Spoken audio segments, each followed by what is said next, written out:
there have another show to do after our show today, so I know they're ready to get started. And you look and you go, my goodness, look at that. Who is here today? Does anybody know? A puppet show. That's right, it is a puppet show. It's the the Runaway Puppet Theater. They came last year. They were wonderful. Their show was so much fun. I know it's going to be just as great this year. So I think it has something to do with the Sandman or something about going to sleep. Well, hey, that matches our theme this year, doesn't it? Dream big, read. Let's all shout that on the count of 3 as loud as we can and see if that wakes. They may be asleep back there for all I know. Maybe that'll wake them up. So on the count of 3, as loud as we can, let's say dream big, read. 1, 2, 3.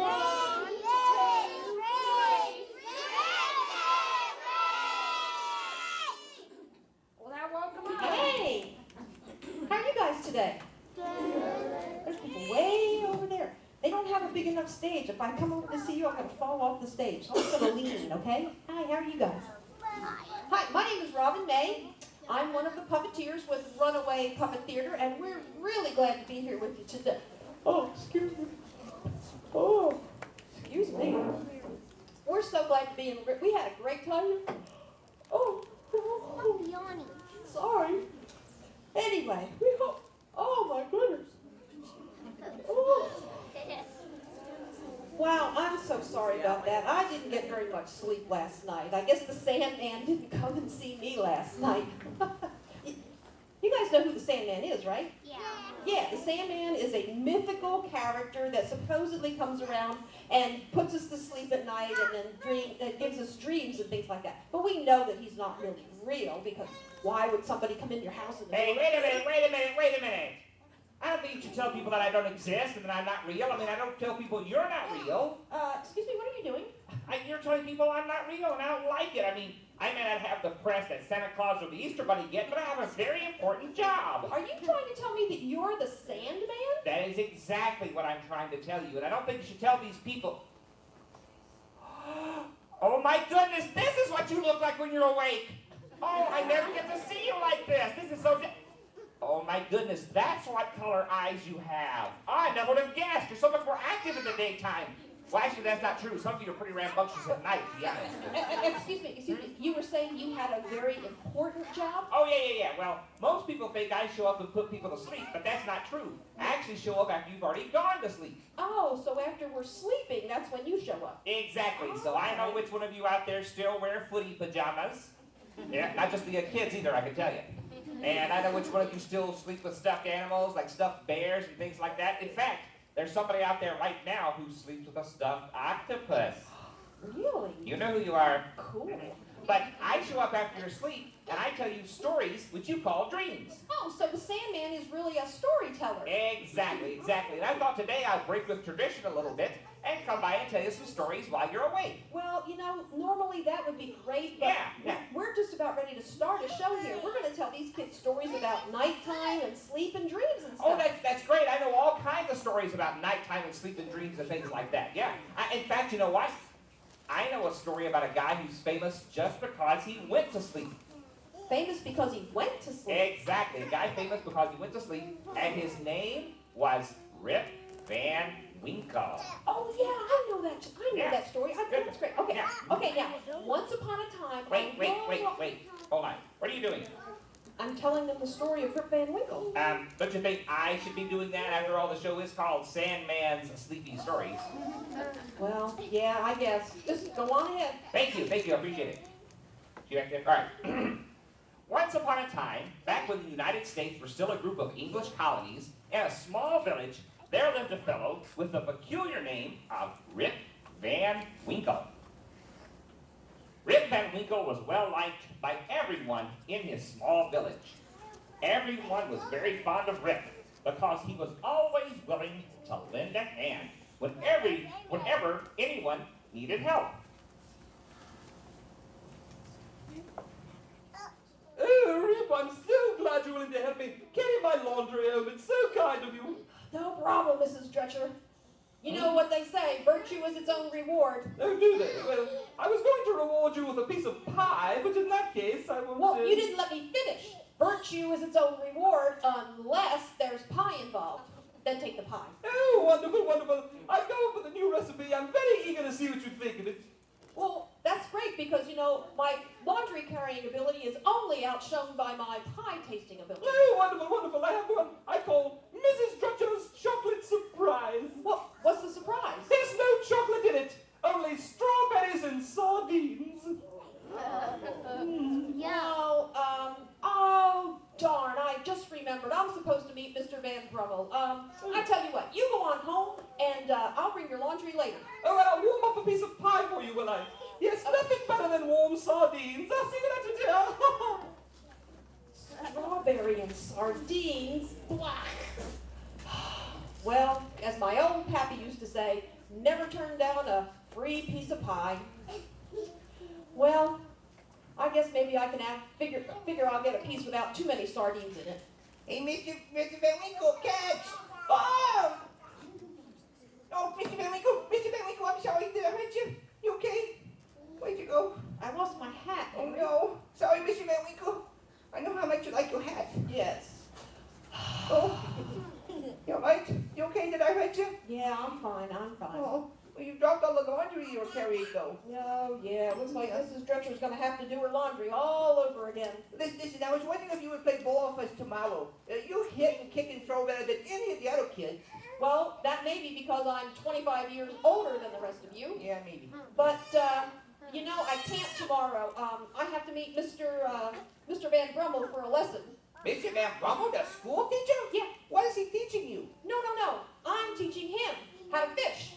Mr. Van Brummel doesn't know how to fish? Nope, not at all. And I don't know how long it's going to take for our lesson. It could be all day long. Oh, means you can't play ball tomorrow. I'm phooey. Well, but you know what that does mean? No, what? That means we'll have to play today. Yeah, you go get the rest of the kids. We'll meet at the King George Inn and we'll go play ball. Yeah. Oh, this is the best day ever. Ha! Yes, does my heart good to see the kids all excited. Ooh, yeah. Mrs. Dretcher's going to have to do her laundry all over again. Oh, look, there's a sock in the azalea bush. So as I say, Rip Van Winkle was well liked by everyone in his little village. Well, with maybe one exception. Rip Van Winkle, where are you, you no good, lazy layabout?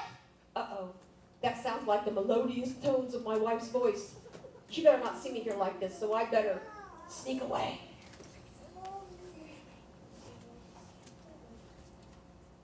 There you are, you no good, lazy husband of mine, trying to sneak away from me, were ya? No, I wasn't sneaking. I dropped something. Likely story. What did you drop? Laundry. Did you see a sock around here anywhere? No, I didn't see any socks. I just saw a no good husband who should be at home feeding the cows and mending the fences and plowing the fields. But dear, I don't have to plow the fields. There's already wild corn and cabbage growing in there. Not anymore, the cows ate it. Well, there you go. Now I don't have to feed the cows. Why do we have cows anyway? You can't play with them. They won't play fetch, and you can't ride them. Well, you can, but they don't go anywhere. They just look at you and go, "Moo."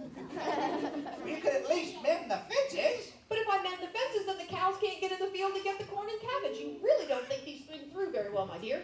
I should have listened to my mother, but no. You no good, knuckle dragging, mouth Excuse me, breathing. my dear, this is a family show. Oh, sorry, I didn't see all the children out there. Well, fine then, fine. I'll have more adjectives for you when you get home. Well, you know what? When my wife is in a mood like this, there's only one thing to do. Head for the hills. So Rip Van Winkle headed out into the forest, hoping his wife would calm down and forget a few of the adjectives she had in mind to call him. So Rip found a lovely place in the forest, where he could relax and contemplate the mysteries of life. I wonder who thought it was a good idea to make a sequel to Highlander. When suddenly he heard, Rip Van Winkle! What was that? What was that? Oh, must have been my imagination. Oh, Rip Van Winkle! was that my wife? No, she wouldn't come out in the woods looking for me like that. Rip Van Winkle! Hey! Over here! What? Did you just say that?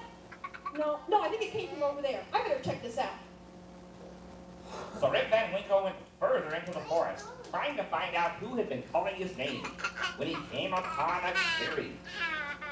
I think this is where I heard the voice coming from, but I don't see anything. Wait a minute. What's that I smell? It smells like someone's baking cookies. Oh, Rip Van Winkle, there you are. I'm so glad you could help us out. Yeah. Oh, well, who are you, and how do you know my name? Oh, yeah, I should probably explain. I'm one of the magical forest folk, a brownie, actually. Oh, so that's how you know my name. You used your magical powers. No, I just listened when the Sandman introduced the show. But listen, I was wondering if you could help us out. We're going to enter a new cookie in the Forest Folk and Fairy Festival Bake-Off competition this year, and we all think it's great, but we'd like to get an objective opinion. Who's this we you keep talking about? Oh, me and the other brownies. We live in this toadstool and bake cookies. Oh, so there's more than just you? Oh, yeah, there's all of them. There's gooey, and there's chocolatey. There's the twins, moist and dry, and Grandpa Crumbly. And you are? Krusty Brownie. Glad to meet you. Well, listen, I was wondering if you'd try our cookie and tell us what you think. We all think it's great, but we need somebody with an objective opinion, like I say. Well, my best ability is my cookie tasting ability. I'd be happy to try and taste it for you. Well, great. Here, have one. Oh, Just take one. Okay. Just take one. Just We don't have that many to spare yet. Okay, all Take right. one What is back, it? you know. Yeah. Well, it looks very thin, Yeah. and it smells very minty. Yeah, that's what we were going for. Thin and minty. Thin. That may make for a good name. Anyway, see what you think about the taste, though. All right. Well, you know, the proof is in the tasting. Exactly. Take a bite there. What do you think?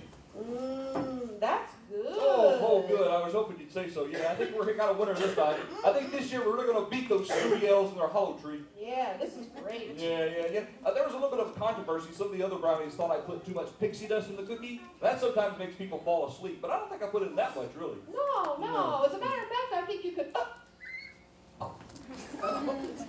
Rip? You okay, Rip?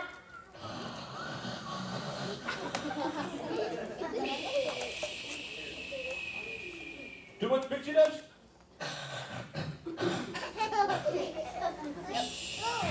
Yep. Too much pixie dust. Well, back to the kitchen. And so Rip Van Winkle slept. And when he awoke, it was early in the morning.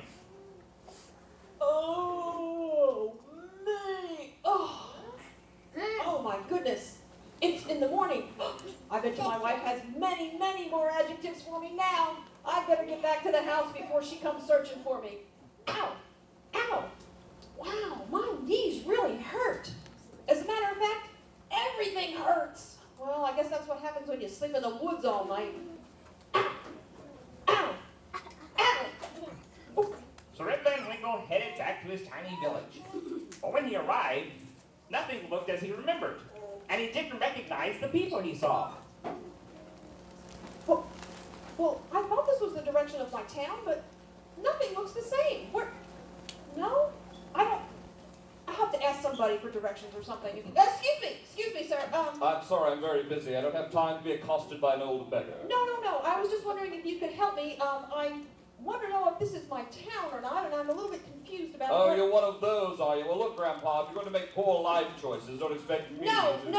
I was wondering if you could tell me, where's someplace somebody would know it. Oh, could you tell me where the King George Inn is? King George Inn? Yes. There's no King George Inn around here. Oh, well then I must be in the wrong town. Thank you. Oh, no, you must understand. There used to be a King George Inn, but I had it torn down. You had it torn down? Yes. But it was just here yesterday. Are you daft, old man? No, I bought the King George Inn over a year ago and had it demolished. No, but everybody meets at the King George Inn. That's where I meet the kids to play ball. No one's met at the King George Inn for over 20 years, old man. Not since Rip Van Winkle went missing. Missing? Yeah. But I'm right here. I'm not missing. I think not. No, the children and I all used to meet Rip Van Winkle at the King George Inn, and one day he told us to meet him there, and he never arrived. And we waited, and finally we realized he'd abandoned us, and we never met at the King George Inn again. No, I wouldn't abandon you. Wait a minute. Henry, how did you get all grown up overnight? I can assure you I have aged at the normal rate, but I think time has adversely affected your senses, old man. And that's another thing. Why do you keep calling me old man? Well, obviously you are. I mean, only old men have long white beards like you have. Long white beard? I have a long white beard. Well, as fascinating as this conversation has been, I really must be on my way. Good day to you, old man. Oh my, what's going on? Why do I have a long white beard? Nothing looks the same. I need to go find my wife. She'll tell me what's happening, even though she probably has many, many adjectives by now. Oh my gosh. Ow. Ow. Ow. Oh. So Rip Van Winkle headed to his house, hoping he'd find his wife and she could explain what was going on. But when he arrived, all he could find was an old, broken-down old shack. Oh. Well, I thought this was my house, but that thing looks like it's about to fall in on everybody's head. So, Oh, who is it? What do you want? oh, hello, my dear. I'm home. It's me, your husband. The what? It's me, your husband. Hot dog buns? No, I don't even have hot dogs. What do I need buns for? No, I'm your husband, Rip Van Winkle. And what? Rip Van Winkle. Pickles? No, I don't eat pickles, especially not on hot dogs. No, I've been gone all night. You did what? I've been gone all night. Fly a kite? Well, go ahead. What are you bothering me for? No, everything is different. I don't understand what's going on. You what? I don't understand what's going on. About 4:30? No, I'm confused. I don't understand. Yes, lovely talking to you too. I'll see you later, dear. Why, my own wife doesn't even recognize me. Oh no, why? 20 years? How could... Slept for 20 years? Crusty Brownie! He said he put too much pixie dust in those cookies. I gotta get back to that clearing and see if I can't get him to change this back around. I can't be old like this forever. Ow! Ow! Oh! So Rip Van Winkle ran, or rather, well, more like he hobbled, back to the clearing where he had first met Krusty Brownie. Krusty Brownie! Krusty Brownie! You've got to help me! My wife doesn't know who I am! I've slept for 20 years. Oh! Nobody knows who I am! The town is all different. I don't know anybody. Wait a minute. My knees don't hurt. Nothing hurts. My beard's gone. I'm back! I'm back! I gotta get back to town. So Rip ran back to his village, which he was able to do much quicker now, until he arrived back to his home. And when he arrived, everything looked exactly as he remembered. He even saw a familiar face. Yes! My town! My town! I'm back! I'm back! This is the most perfect day ever! Yes! Yes! Yes! Oh, sorry, Mr. Van Winkle. Did I hurt you? Okay. Henry! Yes. Henry! You're a kid again! Again? What was that before? An armadillo? No, I mean, you're a kid, not an adult! No. You feel okay, Mr. Van Winkle? You still want to play ball with us? Yes! Okay. Yes, I do want to play ball! Go Okay. get the kids, we'll meet Okay. at King Georgian, but I've Okay. got to go back, go home and talk to my wife Okay. first. Yeah, it's okay, Mr. Van Winkle. All right. Grown-ups are weird.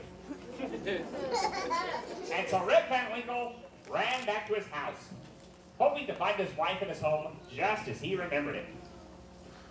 Oh, my dear, there's my house! It looks just like I remember! Yes! Oh, dear! Oh, dear! there you are, you no-good husband of mine. Well, I've got lots more adjectives to call you now. In fact, I have an alphabetized list somewhere. Yes, my dear.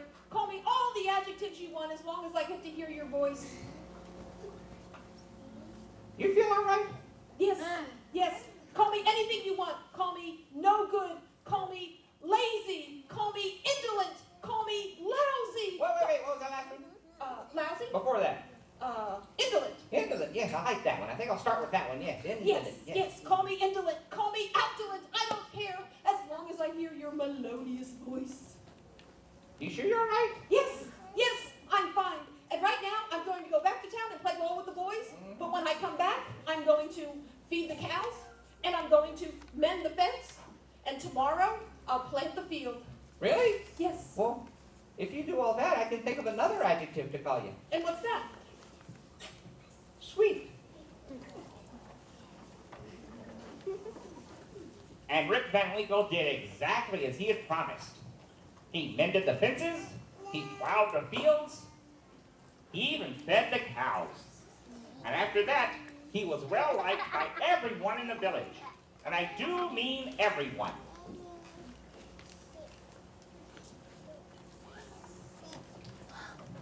And that's the story of Rip Van Winkle. Did you enjoy that one?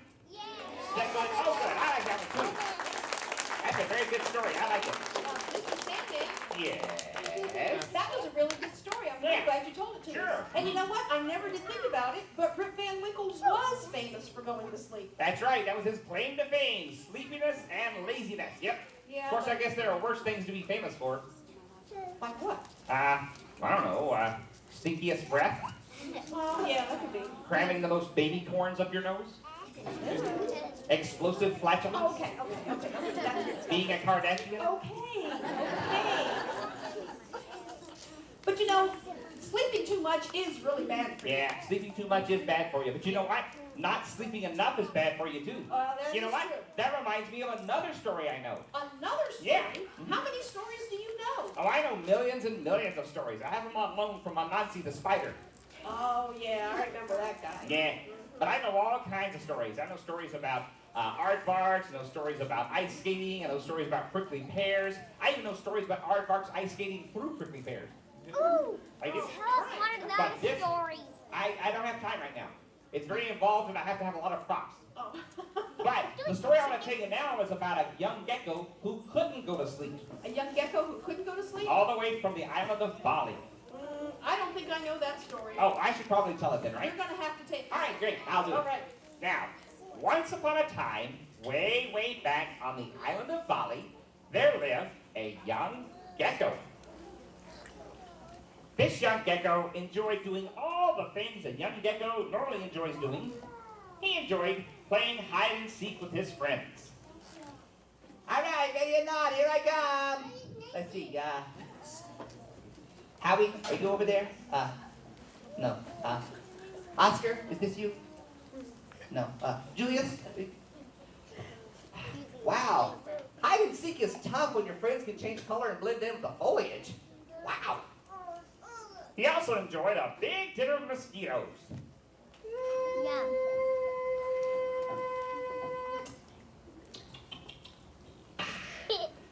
Mosquito, just the way Mom used to make. Raw. And after a long day of hide and seek and a big dinner of mosquitoes, the young gecko lay down, pulled a leaf up over himself, and relaxed, ready for a long evening's rest.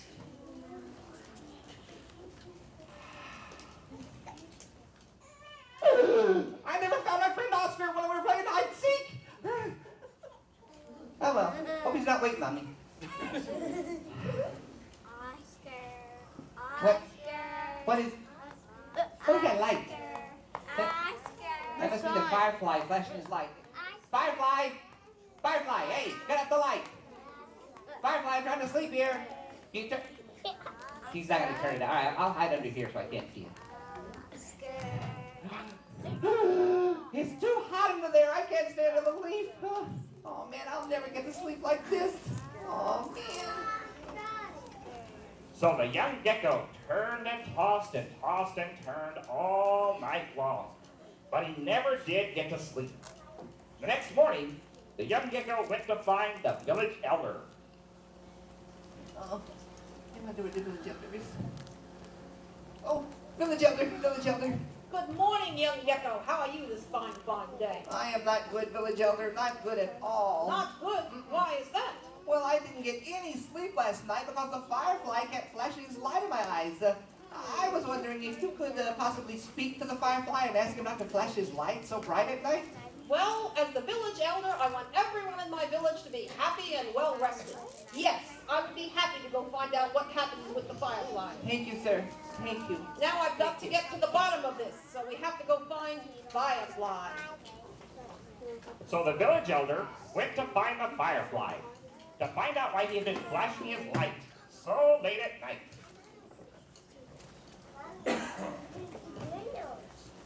Firefly! Oh, Firefly! Yes, sir. Yes, sir. Good day to you, sir. Good morning, sir. Yes, Firefly, I was wondering if you could help me out here. I would love to, sir. I've had a complaint. Young Gecko says he couldn't get any sleep last night because you kept flashing your light. And I was wondering if you could stop flashing your light so late at night so everyone in the village could get some sleep. Look, sir, I was just trying to pass on the message, sir. Message? Yes, sir. What message is that? The woodpecker was tapping on the tree late at night. I thought he must be trying to warn everyone, so I was trying to get everyone's attention to listen to his message. If you really want to get to the bottom of this, you should talk to the woodpecker and find out why he was tapping so late at night. The woodpecker, huh? Yes, sir. All right, I shall go find woodpecker. So the village elder went to find the woodpecker to find out why he had been tapping on the trees so late at night.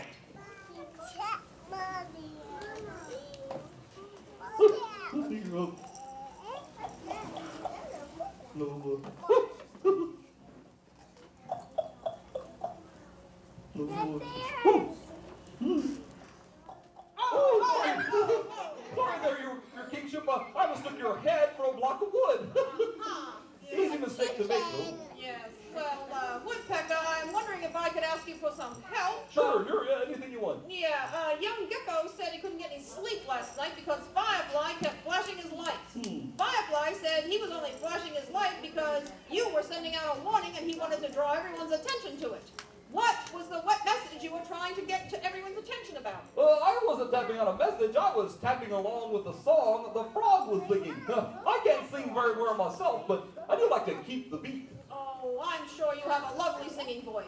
Give us a song. Oh, no, really, I can't sing very well at all. I really, That's what everyone always says. Come on, give us a tune. No, it's better if I don't. I really can't come sing. on. No, honestly, I can't sing. Can't tell ladies, sing this song. Do-da, do-da. Can't tell ladies. No. You are right. You should go back to keeping the beat. Who just know your criticalness? Yes. Well, listen, if you really want to get to the bottom of this, you should talk to the frog and find out why he was singing so late at night. Frog, Yes, huh? sir. Mhm. All right. So the village elder went to the pond to find the frog, to find out why the frog had been singing so late at night. Frog! A frog! Hi-ho there, village elder, sir. Are you sure you're a frog? Of course I'm sure. Don't you see my stereotypical frog color? Yes. Well, I've come because I'm trying to get to the bottom of a disturbance. Oh, yes, what happened there? Yes. Well, last night young Gecko couldn't get any sleep because Firefly kept flashing a light. Firefly said he was flashing his light because the woodpecker was tapping out a warning. But the woodpecker said he was just keeping beat to the song that you were singing. So I've come to ask you if you would please stop singing so late at night. Oh, but sir, I wasn't singing last night. I was yelling at the beetle. Yelling at the beetle? Yes, sir. Why? Well, the beetle was carrying a ball of filth down the street, sir. Filth? Yes, sir. What kind of filth? Street filth, sir. Oh, like old tires? No, a bit more unhygienic. Oh, candy wrappers and old No, napkins. this was more like leavings, sir. Leavings? Droppings, sorry. Someone dropped something? Well, yes, technically, yes, it is.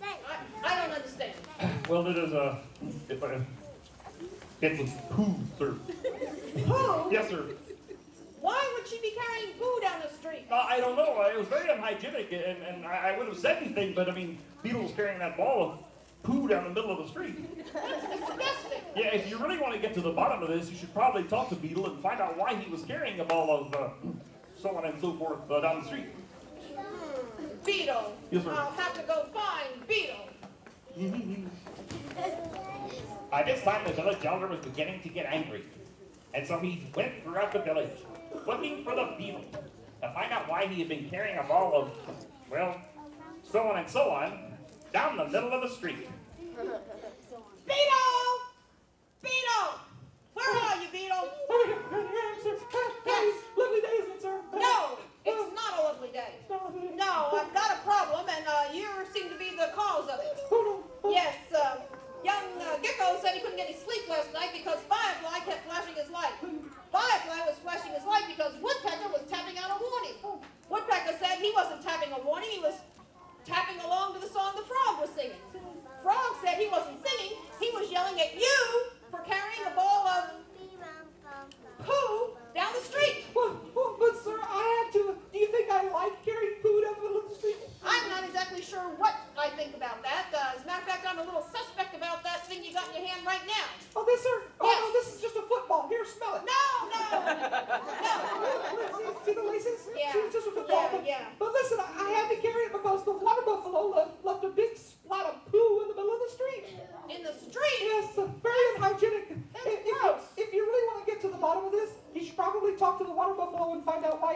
splat in the middle of the street. Yeah. Water buffalo, eh? Yes, sir. Yes, sir. Want to play football later? No! Okay. By this time, the village elder was very angry. So he stomped through the village, looking for the water buffalo, trying to find out why he left a big splat of poo in the middle of the street. Water buffalo! Water buffalo! Hi there, village elder. How are you? I'm not good. Oh, no. Yes. Sorry to hear that. Yes, there was a big disturbance last night and it's coming down to you. Well, what happened?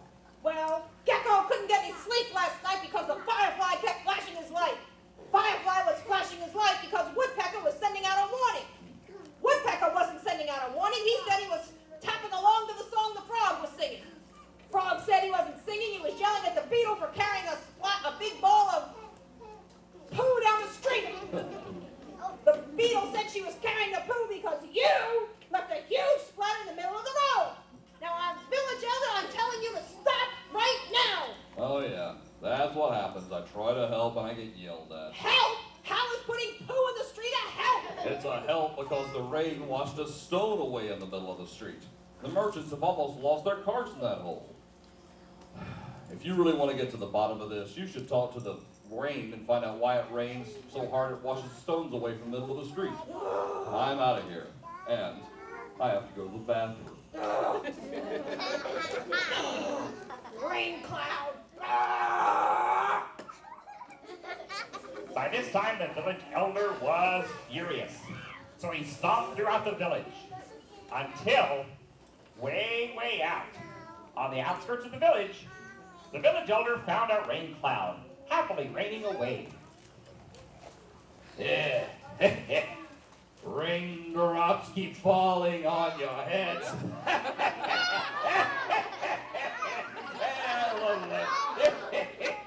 Rain cloud. What? I need you to stop this instant. Stop what? Stop raining. Stop raining? Yes. But I'm a rain cloud. That's what I do. Yes.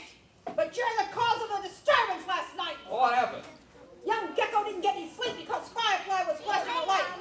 Firefly was flashing his light because Woodpecker was tapping out a warning. Woodpecker said he wasn't warning, he was tapping along to the song the Frog was singing. Frog said he wasn't singing, he was yelling at the Beetle for carrying a big ball of poo down the street. Beetle said she had to carry the poo because the water buffalo had left a huge splat in the middle of the road. Water buffalo said he put the splat in the road because you had washed away stones in the road. So now I'm telling you to stop raining right now. Hey, listen. First of all, I'm a rain cloud. I make rain. That's what I do. Secondly, I'm only doing what I was asked to do. Asked to do? Who asked you to put a rain so hard it put a hole in the road? The gecko. The gecko's been asking for rain for weeks. If there's no rain, there's no mosquitoes. And if there's no mosquitoes, the gecko goes hungry. So you want to get to the bottom of this? Talk to the gecko.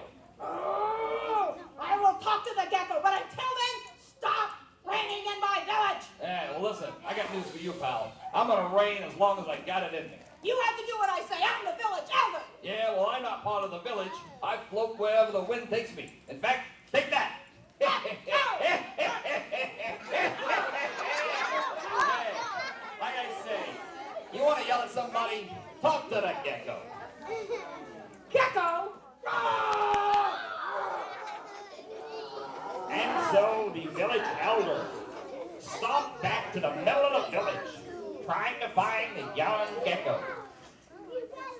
Gecko! Gecko! Yes, sir, village elder. Yes. Did you talk to the Firefly, sir? Yes! Yeah. I talked to the Firefly, Okay, yeah. and I talked to the Woodpecker, and the Frog, and the Beetle, and the Water Buffalo, and the Rain Cloud. Yes. And I have one thing to say to you. Yes, sir. Go and live in peace with your neighbors. We all have our problems.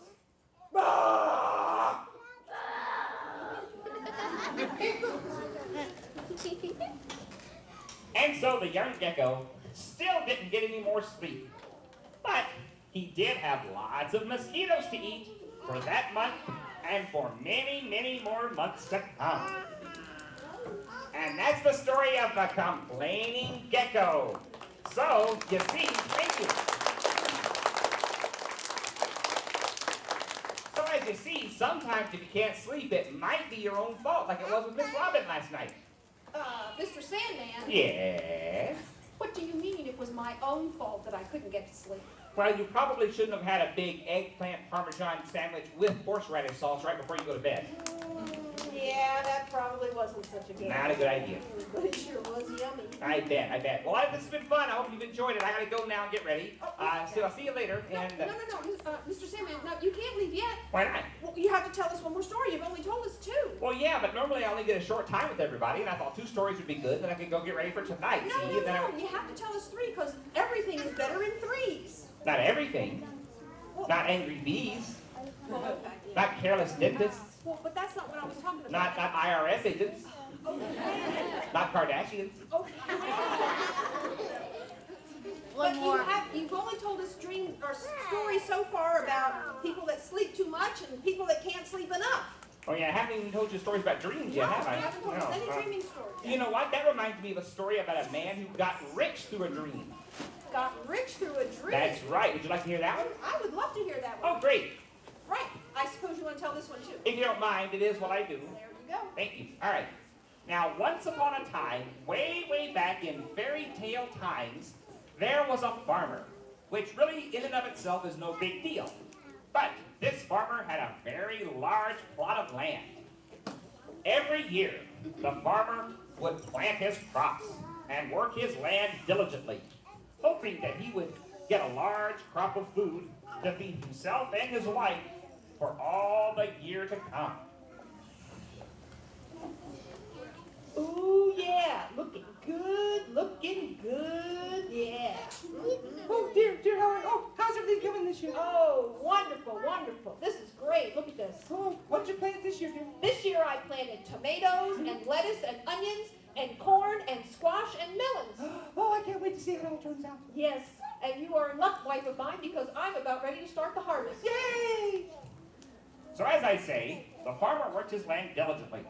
But no matter what he planted, the only thing he ever grew were turnips. Turnips again? Turnips again? Well, it's really not that bad, I guess. Not that bad. It's a whole year of nothing to eat but turnips. Turnips baked and grilled and fried and turnip stir fry and turnip ice cream. Oh, I have a new recipe I want to try tonight. Yeah? It's called turnip surprise. What's the surprise? There's nothing in it but turnips. Oh, this dull old field. Lousy, no good, grow nothing but turnip field. I'm going to bed. Oh, okay. So the farmer got ready, went inside, and after a big dinner of turnip surprise, washed down with a big glass of turnip juice and a bowl of turnip ice cream for dessert, the farmer went to bed, hoping to dream of something other than turnips. Oh, man.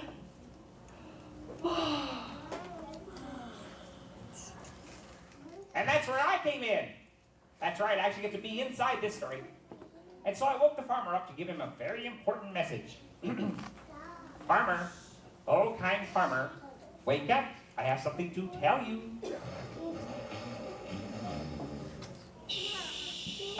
Farmer, oh dear farmer, it is I, the Sandman, with a very important message for you.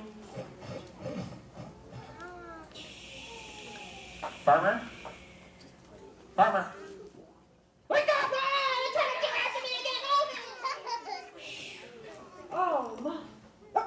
Who are you? I am the Sandman, farmer, and I have a very important message for you. Does that mean I'm dreaming? Yes, it does. Cool. Farmer, if you go to the city and stand on the bridge, you will find your fortune. That's it? Well, yes. It's a bit cryptic, don't you think? I mean, can't you give me a little bit more to go on? No, sometimes dreams are supposed to be a bit vague. Well, as long as you're here, could you dream me up a great big steak? Of course not. You shouldn't eat in bed. Besides, you get your little ducky pillow all greasy. Ugh. Oh, fiddlesticks. Well, as long as I'm up, I'll go get me a glass of turnip juice, I guess. For 3 nights I visited the farmer, telling him that if he went to the city and stood on the bridge, he would find his fortune.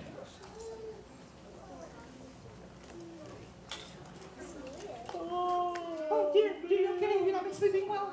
No, What's the matter? For 3 nights I've had the same dream. But what about the turnips? Yeah, that is scary. No. The Sandman says if I go to the city and stand on this bridge, I will find my fortune. Oh, I've had a dream for 3 nights in a row, and there's all these ponies, and they have lasers shooting out of their eyes. And then, I'm just going to do it. I'm just going to go to the city, I'm going to stand on that bridge and wait for my fortune.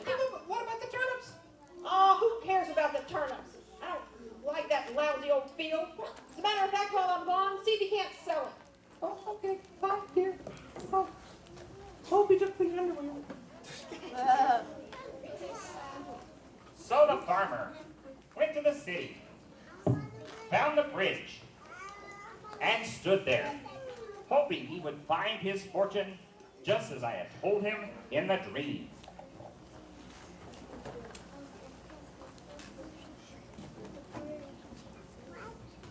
Well, here I am in the big city, standing on this bridge, waiting for my fortune.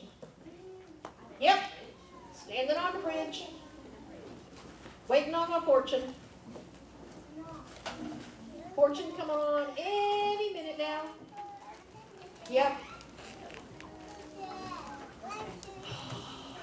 This is going to take longer than I thought. So the farmer stood on the bridge all day long, until, towards the end of the day, he saw someone approaching the bridge. Oh, excuse me there. I was wondering, can you tell me which way is it to the castle? No, I'm sorry. I'm a stranger in this land. I don't know where the castle is, Mr. I have a very unusual name, but it's very important I get to the castle because I have a very important meeting with the miller's daughter. Miller's daughter. Yes, The castle. yes. Wait a minute. Hmm? Yes! What? You're my fortune. What? Yes! You're a funny little man. You have a strange name. You gotta go to the castle and meet the miller's daughter. What? Yes! My fortune is here! What are you talking about, your fortune?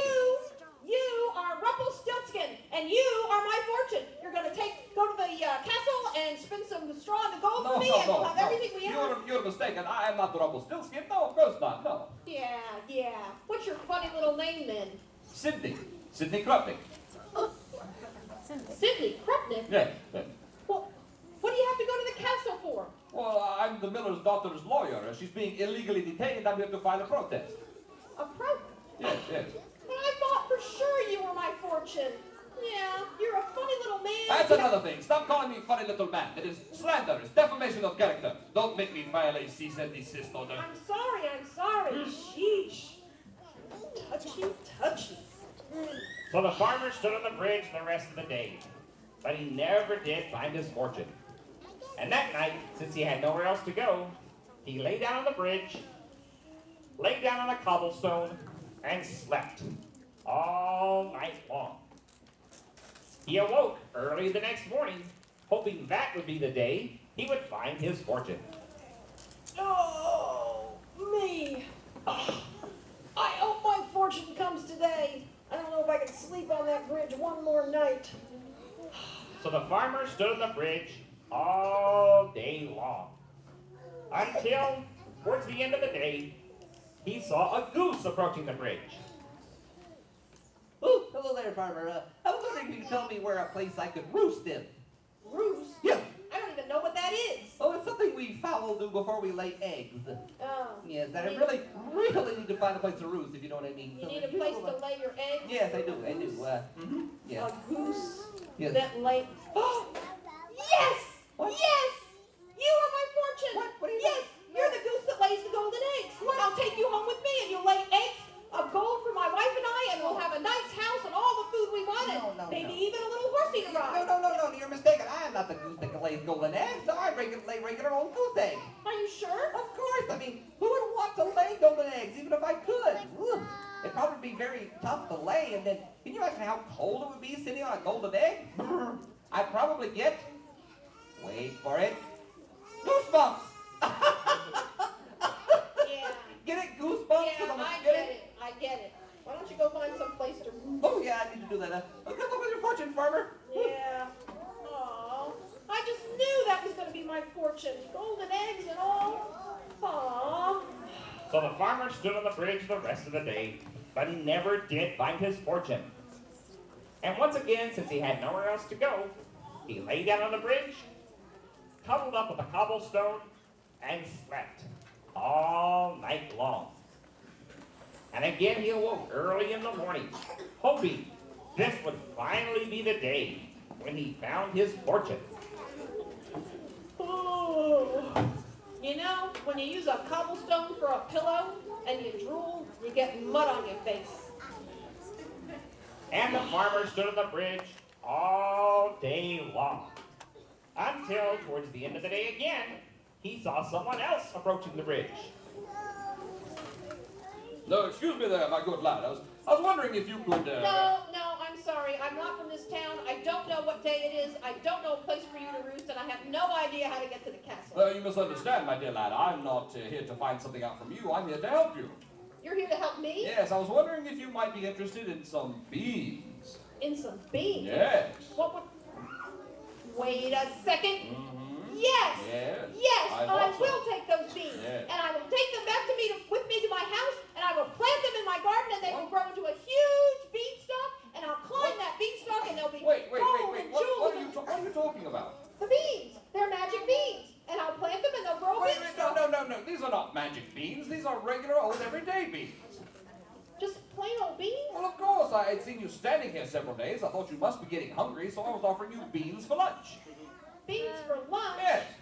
Well, I guess that's better than turnips. Yes, of course it is. But I was so sure. I just knew you would be my fortune. Well, why do you think I would bring you your fortune? Well, for 3 days I had a dream that if I came and stood on this bridge that I would find my fortune. And I just knew that you and those beans were it. You mean you came all this way and spent all this time standing on this bridge because of a dream? Well, yeah, it does seem kind of strange now, but... It doesn't seem strange at all. No. It seems downright foolish. How can you be so witless to spend all this time and effort standing on this bridge because of a dream? Dreams don't mean anything. Well, yeah, it does seem kind of weird now. I mean, I can't believe you'd waste all this time just because of a dream. Dreams don't mean anything. I mean, I myself have had a dream for 3 nights in a row. 3 nights in a row. That if I went to the countryside and dug in a field, I would find a pot of gold. But you don't see me rushing out there because I dreamed it. You had a dream that you find a pot of gold and you didn't go? Oh, of course not. It would be absurd to think I'd find a pot of gold in a field because I dreamed it. Well, yeah, it would be difficult to know what field to dig in. No, not at all. No. I see this field very clearly in my dream. No, nothing grows in this field but turnips. Nothing but turnips as far as the eye can see. Yeah. Yeah, that would be weird. Yeah. Now you're thinking sensibly. Well, if you decide you do want these beans, come and find me. I'll be over here. Yeah. Turnip field! My turnip field! Oh no, the one I told my wife to sell! I gotta get back to the house!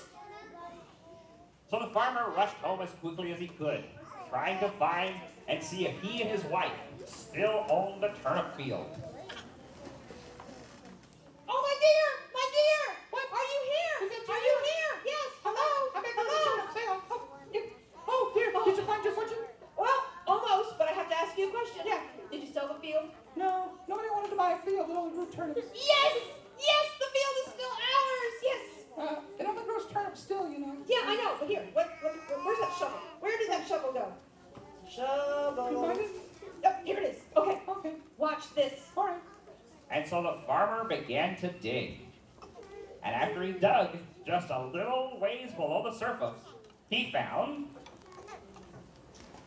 Oh my goodness, there's a pot of gold! Yes! Yes! We found our fortune! And now, dear, we're going to go out to eat. And we're going to have steak and lobster and corn and melons and... Well, you know, maybe we ought to have some turnips. Have some turnips. I don't think I want turnips. And so, the farmer and his wife lived happily ever after. Very, very glad they had a field that grew nothing but turnips. And gold. Yeah. And that's the story of the man who got rich through a dream. How was that? Oh, Mr. Sandman, yes. thank you for coming and telling us those stories. We really enjoyed them. It was a lot of fun. I enjoyed it. You're so much more active when I tell you a story during the daytime. Normally at night, you just kind of mumble or snore a little bit or drool up the side of your mouth. That's about all I get. And wasn't it better doing things in threes? You're right, it was better telling three stories. I enjoyed it very much. That's right, that's right. Well, we want to thank you guys for coming to see our show. If you want to know more about Runaway Theater, you can go to runawaytheater.com. And if you go to our website, push the resource button, and you'll find coloring sheets and puzzles that you can print out and do at home. And more books about dreams and stories and puppetry. That's right. That's right. We're also on Facebook, so you can like us on Facebook as well. Yeah. So we want to thank you for coming and telling us stories. Sure. We want to thank you for being such a great audience, and we want to thank the library for having us come in. Hope you guys have sweet dreams. Pleasant dreams. Bye.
Hi, I'm Russell, and this is my dad, Bruce Hornsby, and he loves to write, perform, and record music.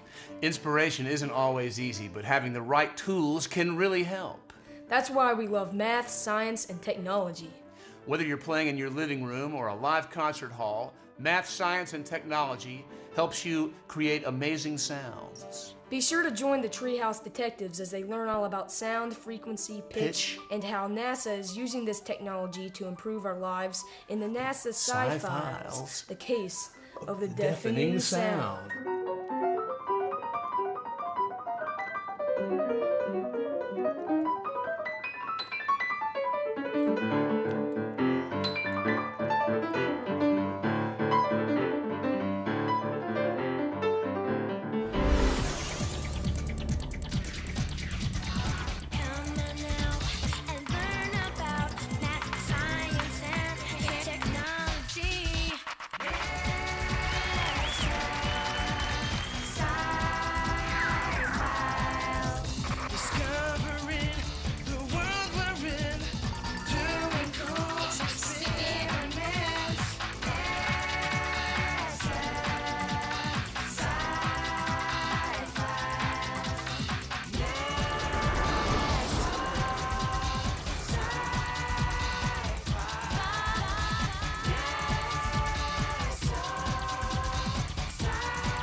Be sure to look for the answers to the following questions.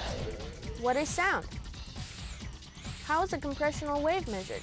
What is frequency? When you see this icon, the answer is near. Are you ready? All systems are go. Good luck, kids!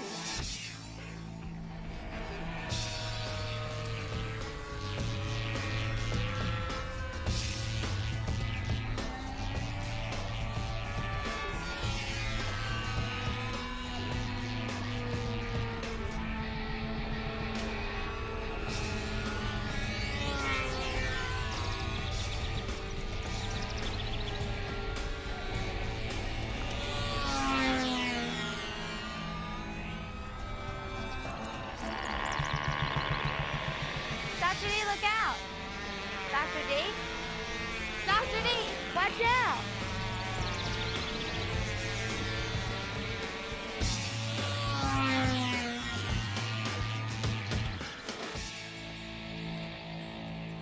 Great job today, kids. Taking my plane to the lab to make some adjustments. Hope to be back in a couple of days. This flying business is great fun. See you later. Bye, Dr. D. Bye-bye. I don't think Dr. D realized how close he was to getting hurt. I was yelling as loud as I could, but I guess he couldn't hear me. And that could be really dangerous. Maybe he didn't hear over the sound of the planes. That is possible. I guess we need to find a better way to communicate. Right, because yelling sure didn't work. I think we need to brainstorm other ways to communicate. Great idea. Or maybe we could come up with hand signals like the guys with flashlights at the airport. Or we could write down messages. What about radio headsets? Or maybe some sort of megaphone system. Right. Or maybe we can make our planes a little quieter. Oh, I see. Make the planes quieter, not us louder. Good idea. Maybe we could even wrap something around the engine to muffle the sound. We should talk to Dr. D about our ideas. Right. Maybe he can help us make our plane less noisy. We also need to contact the other Treehouse Detectives. We're gonna need everyone on this one. Hi, Dr. D. Hey, Dr. D, how's it going?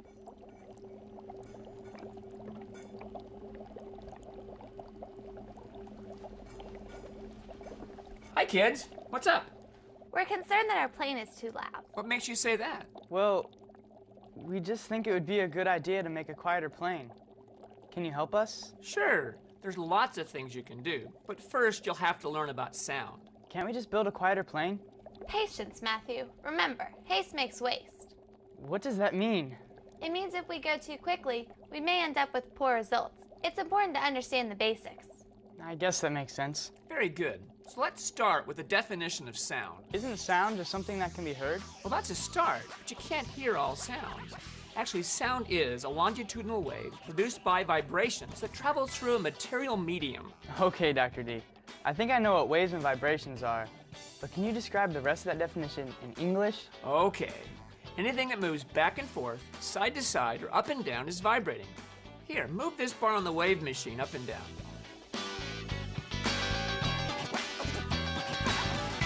It looks like waves on a beach. That's right. You're creating a disturbance by vibrating your hand, and that disturbance or energy travels along the bars. Isn't energy the ability to do work or to move something through a distance? Very good. This kind of wave, where the motion of the material, like the bars in our wave machine, is perpendicular to the direction the wave travels, is called a transverse wave. You said that sound was longitudinal wave. How is that different? With a longitudinal or compressional wave, an object vibrates back and forth like this. The vibrating object pushes air molecules, which in turn push other air molecules, passing the energy along. And molecules are the smallest particles of a compound that still have all the properties of the compound. So the molecules move back and forth in the same direction the wave moves. Do they also move away from the source? Just like our wave machine, the air molecules just vibrate back and forth in place. It's the energy or the disturbance that travels through the material medium. So what's a material medium? It's a fancy name for whatever is vibrating. So bars on the wave machine or the air would be a material medium. That's right. Light waves can go through a vacuum, but sound waves must go through something, like a solid, a liquid, or the air. Which is the material medium. Very good. Just like your moving hand made waves here, all sound waves are created by vibration. I know. When I talk, my vocal cords vibrate and create sound. We talked about this in health class. I can feel the vibrations in my throat. Excellent. And to make a trumpet work, you vibrate your lips kind of like this. It sounds better through a trumpet.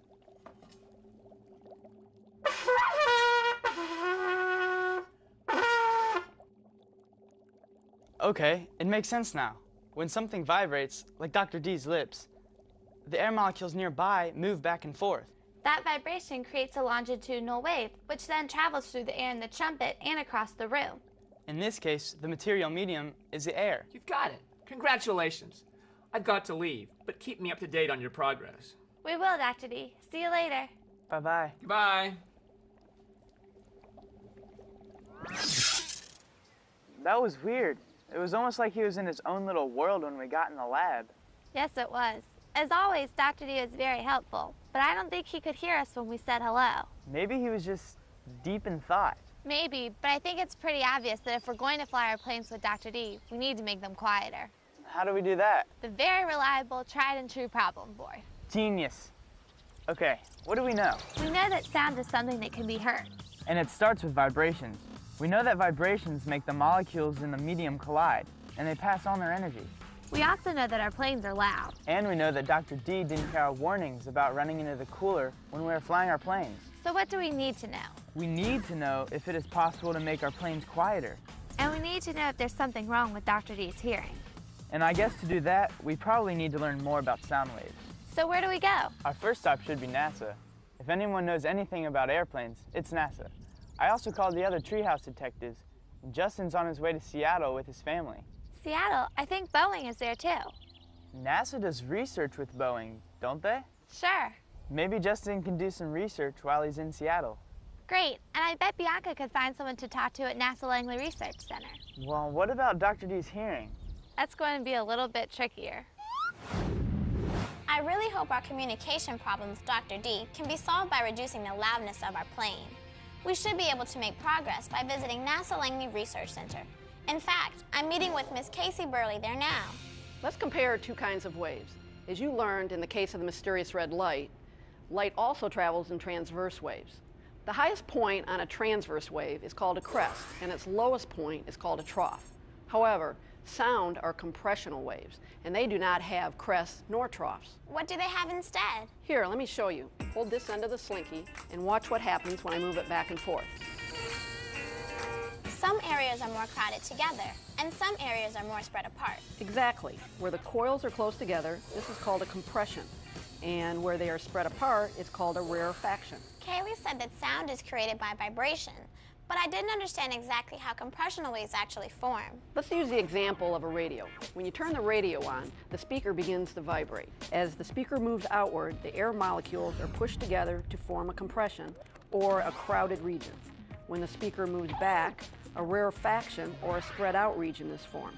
As long as the speaker continues to vibrate back and forth, compressions and rarefactions are formed, and these disturbances move away from the source at the speed of sound. We also learned that light waves have different lengths. If a compressional wave doesn't have crests or troughs, can you measure its wavelength? You can measure the wavelength of a compressional wave by measuring from the start of the compression or rarefaction to the start of the next compression or rarefaction. You just have to be sure you start at the same place each time. How long are compressional waves? Compressional waves, or sound waves that you can typically hear, range from a few centimeters to about 15 to 20 meters. That's a big difference. In my research, I read something about frequency. What is it? Good question. The frequency of a wave is the number of wavelengths that pass a fixed point each second. So you find the frequency of a compressional wave by counting the number of compressions or rarefactions that pass the point every second. You're catching on. Frequency is expressed in hertz. A frequency of 1 hertz means that 1 wavelength passes by in 1 second. I've heard the term high frequency. That must be when many compressions or rarefactions pass through a point in 1 second. That's right. And low frequency is when fewer compressions or rarefactions pass through that point in 1 second. I never knew there was so much to learn about sound. But why does NASA study sound? NASA's committed to aeronautics research, and one area of study is aircraft noise reduction and making our skies quieter. What kind of research do you do? My research is on reducing helicopter noise. Helicopter noise is very distinct in its character, and some people find it very annoying. Helicopters can be very loud and noisy. The use of helicopters is also increasing, and as the number of helicopters increases, so does the noise problem. Why is helicopter use increasing? Helicopters provide ways to travel that are unique and different from fixed wing. For example, they can hover and maneuver in very small areas, and they're also very effective in transporting people and goods to locations that fixed wing aircraft cannot travel. Right, because fixed wing aircraft need a runway. Aren't helicopters also used for rescue operations? Absolutely. In addition, helicopters are being used more and more by police and news reporters. And with airports becoming more congested, passenger helicopters can now be used to transport people between cities. And if an airport can reduce the number of planes taking off, it will help make neighborhoods a lot less noisy. That's correct. So how can you make a helicopter quieter? We look at the design of the blade. The blade is one of the main sources for noise. We test different sizes, shapes, twists, and rates at which blades rotate to find designs that are quieter than normal blades and maintain their performance capabilities. I didn't realize that there are so many variables that affect noise. That might be a clue for our model airplane. Thanks, Miss Burley. Not a problem. Let me show you how we test for rotor blade noise. This is a 50... Bianca's report from NASA is very interesting. I had no idea that NASA does so much research on aircraft noise. Maybe I can do some research while in Seattle, Washington. So what's up? Can the Treehouse detectives find a way to quiet their airplane? Is frequency a clue? Find out in the next exciting chapter of The Case of the Deafening Sound. Be sure to look for the answers to the following questions. What is intensity? What does anechoic mean? What 3 mediums does sound travel through? When you see this icon, the answer is near.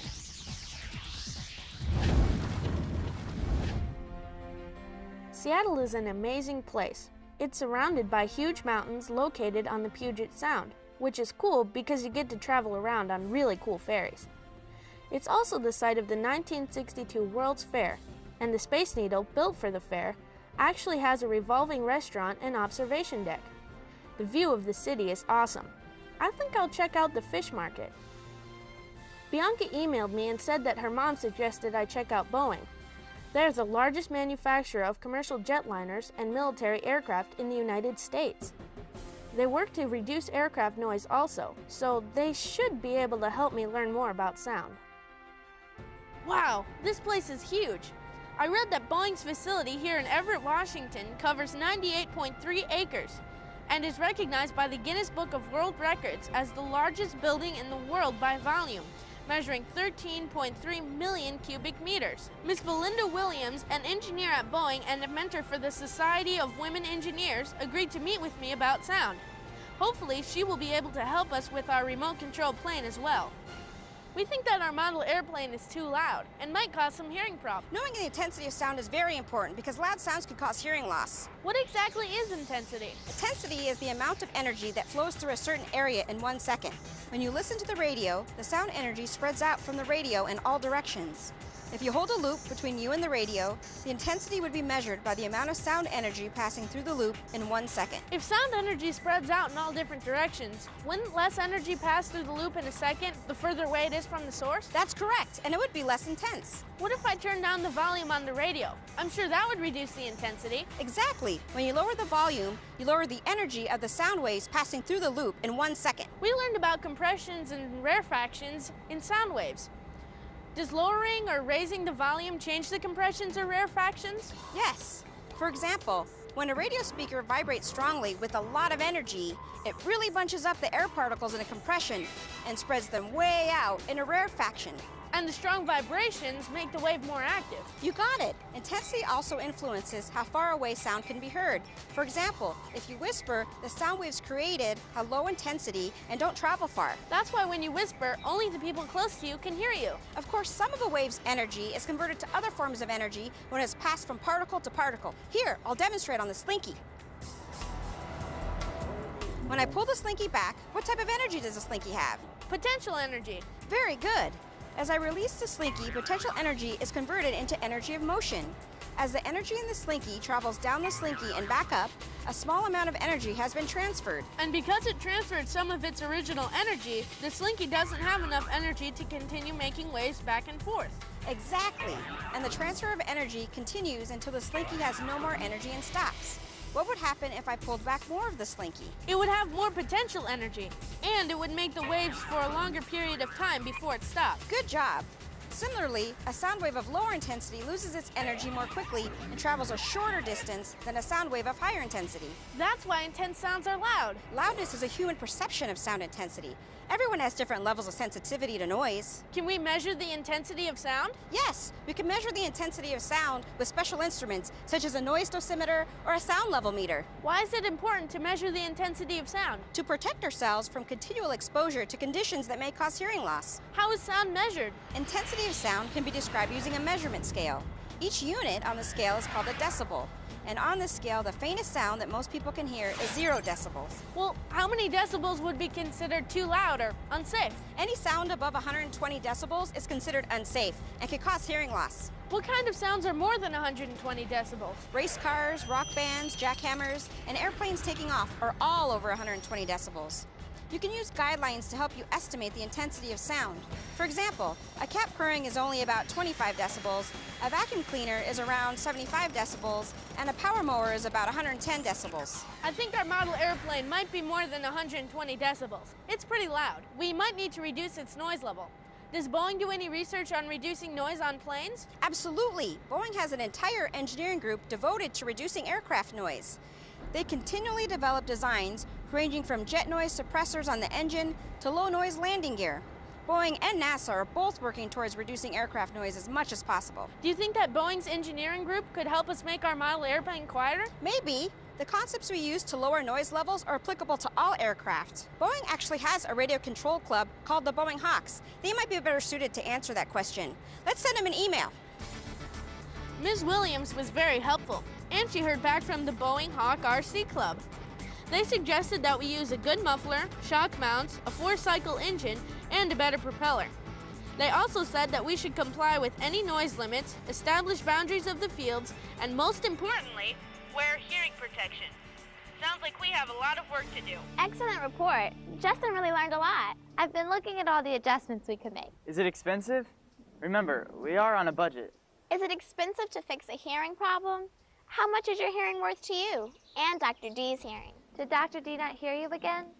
Again, it was weird. I was talking to him earlier about my meeting with Miss Burley, and a couple of times he seemed to not even hear me. Maybe he was distracted. Maybe he was so focused on flying that he tuned you out. I can't imagine Dr. D not being able to hear. He's like Superman. Maybe he got a hold of some kryptonite. This is serious. I know, but we don't know that Dr. D has a hearing problem. What do we know? We know that we need to go to the problem board. Okay, so we know that our plane seems loud. And we know that sound is created by vibrations. And that those vibrations create compressional waves. We know a wavelength is measured from one compression or rarefaction to the next. And frequency is the number of wavelengths that pass a certain point in a second. We also know that intensity is measured in decibels, And the more intensity a wave has, the further it can be heard. And don't forget that over 120 decibels is unsafe. The Boeing Hawks Club also made some great recommendations for making our model airplane quieter. We don't know that Dr. D has a hearing problem, but we do know that on a few specific occasions he hasn't responded to us. What do we need to know? The first time we noticed Dr. D's problem, he was pretty far away. In that case, the sound may not have had enough intensity to travel that far. I think we need to know more about how sound travels, and if it travels first class. Very funny. We also need to know if everyone hears sound in the same way. What do you mean? Matthew has a point. Maybe Dr. D didn't hear us because he was so focused on flying his plane. Where should we go to find out more? I'm not sure, but I do know where we can learn more about sound. Of course, NASA. They work closely with the Air Force to create the X-1, the first plane to break the sound barrier. I wonder if they use the problem board to figure out that one. To download your own problem board, visit the NASA Sci-Files website. I'm meeting with Dr. Florence Hutchison at NASA Langley. She asked me to meet her in her lab, something called an anechoic chamber. I can't wait to see it. So what does anechoic mean? Anechoic simply means producing no echoes. For example, this facility is specifically designed for anechoic testing. Notice how the walls and the floor of the test chamber are covered with wedges of foam. These wedges are used to absorb the sound that is propagating from our test model. Why do you need a special chamber? Well, the anechoic chamber is needed because the presence of any reflected wave will interfere with our measurements of the sound that is coming directly from the models that we are testing. We're sort of working with the model. We're trying to reduce the noise created by a remote control plane. Hey, sounds like your treehouse version of NASA. Exactly. So far we've learned that sound travels as a wave, and the more energy it has, the further it can travel. But we wanted to learn more about how fast sound can travel. Well, sound travels at different speed depending on what it is traveling through. Do you mean whether it's traveling through water or air, or what Dr. D called mediums? Yes, there are three mediums that sound can travel through: solid, liquid, and gases. Sound travels slowest through a gas, faster through a liquid, and even faster through most solids. How fast does sound travel in air? Well, the speed of sound in air depends on temperature. For example, at freezing, which is 0 degrees Celsius, the speed of sound is 331 meters per second, which is about 740 miles per hour at sea level. So what happens when the temperature is warmer? Well, at room temperature, which is about 20 degrees Celsius, sound travels at about 343 meters per second, which corresponds to 767 miles per hour. So sound travels faster when the air is warmer. But how fast does sound travel through water and solids? Well, in water, it travels at about 1,500 meters per second, and in a solid such as steel, it travels at 6,000 meters per second, which is about 13,000 miles per hour. That's really fast. Why does sound travel fastest in solids? The molecules in a solid medium are much closer together than those in a liquid or gas. This closeness and interactivity of molecules allows sound waves to travel more quickly through a solid. We learned that sounds get softer as they travel farther away from the source. Is there any other way to make sound softer? Yes, the sound can be absorbed. Materials such as draperies and carpet are good sound absorbers, just like the foam in our anechoic chamber. Sound can also be reflected away. For example, walls are built along the side of highways to create a sound barrier which redirect the sound from the cars away from the houses. Does sound always travel in a straight line? While sound waves spread out in all directions from the source, they may be reflected, refracted, scattered, and even diffracted. That sounds like more research. I read that NASA's doing research on sonic booms. What exactly is a sonic boom? A sonic boom is a noise that is similar to a clap of thunder. It is caused by an airplane or other object moving faster than the speed of sound in air. How is it created? An aircraft travels through the atmosphere continuously producing air pressure waves. When the aircraft exceeds the speed of sound, these waves combine and form shock waves which travel forward from the point where they began. The sound heard on the ground as a sonic boom is the abrupt rise and fall in pressure as the shock wave passes by. Why does NASA study sonic booms? Well, the development of commercial supersonic aircraft is of great interest to everyone, and it will reduce significantly travel time to and from distant places. Supersonic planes would mean that we could travel from New York to someplace like Japan in only a few hours? Yes, but first we have to lessen or mitigate sonic boom. so people aren't startled by this very sudden and loud noise as a supersonic aircraft is flying overhead. I guess that is pretty important. Yes, and NASA is also working really hard at reducing aircraft noise in general. For example, my work is aimed towards reducing airframe noise. What is airframe noise? Airframe noise is a noise that is created by the air flowing around the body of the airplane, the wings, the landing gears, and other parts of the plane. Let me show you how we test a model. Dr. Hutchison's research is very cool, and NASA's working hard to make skies quieter. Our remote-controlled plane may not create a sonic boom like commercial airlines, but hopefully we can help reduce noise as well. Great stuff. I didn't realize sound traveled at different speeds in different conditions. And we're just getting started. Don't forget North Shore Academy in Everett, Washington. How could I? Justin emailed 14 times about it. Well, he's just excited to find a school doing an experiment on sound while he's on vacation. It is pretty cool. Are you ready to dial them up? Of course. Hello. You must be members of Miss Leach's class. Hi, I'm Emily, and this is Olivia. We were excited to read all 14 emails asking about our experiments. Sorry about that, but we saw you were doing testing on how intensity or loudness decrease with distance, and we really want to know more about your results. That's okay. We wanted to test how far the sound of a metronome would travel. So with the help of our sweet and Boeing mentors, we came up with an experiment. The metronome was very loud, so we made a tape recording and played it back very soft. Next, we used a meter stick to record the distance from the tape recorder. We started at the back of the hallway, where we couldn't hear the sound. Next, we slowly walked toward the tape recorder and stopped when we could hear the sound. Then we marked our position and measured our distance from the sound source. We repeated the experiment 2 more times and found an average. Then we combined our data and found a class average. It's very important to do more than one trial, and the more data, the better your results. What was the average distance the people in your class could hear the ticking sound? Our class average was 22.7 meters. We were really surprised by the distance between the furthest and the closest student. One student heard the ticking at 26.8 meters, while another student didn't hear it until 17.5 meters. Wow, that's quite a range. Next, we used foam cups that were cut out and placed over our ears. Why did you do that?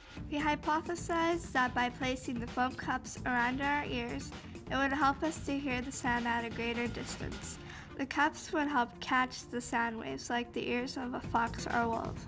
We repeated the experiment and found that we were on the right track. The class average was 26.9 meters.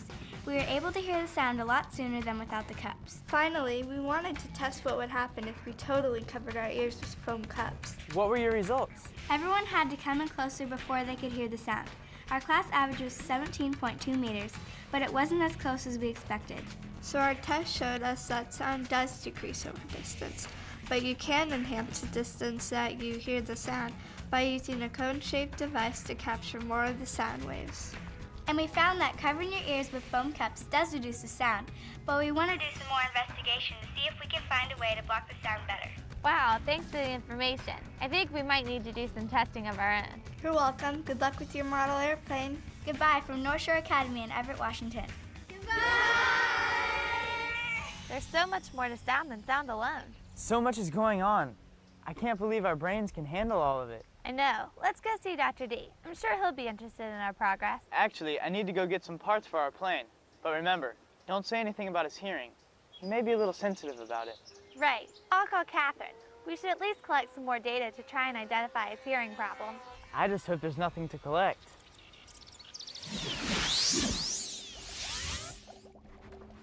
Hi, guys. You ready to help me conduct an experiment? We're always ready for your experiments, Dr. D. Because you're investigating sound, I thought we'd check out how we hear. Did you know that there's a difference between hearing with one ear and two? Don't we always hear with 2 ears? You do, unless you have a hearing problem in one ear, or perhaps you have something covering one ear. So what difference does 2 ears make? Let's find out. Kaylee, why don't you stand here in the middle of the room and put this blindfold over your eyes? Do the eyes affect hearing? No, but we want to find out if you can tell what direction the sound is coming from. And we don't want you to have any visual cues. Okay, I'm ready. What do I do? When you hear a sound, point in the direction of the sound. What am I listening for? Catherine will talk. To keep you guessing, we'll have Catherine walk while I spin you around. Don't spin me too much. I might get dizzy. Here we go.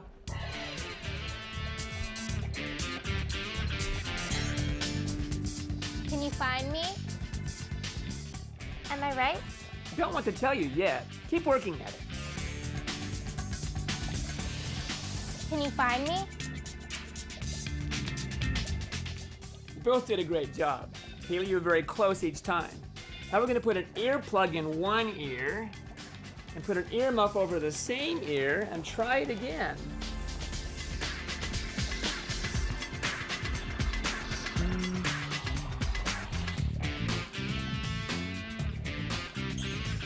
Can you find me?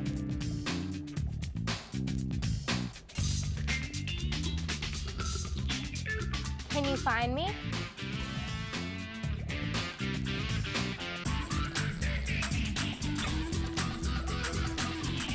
Can you find me?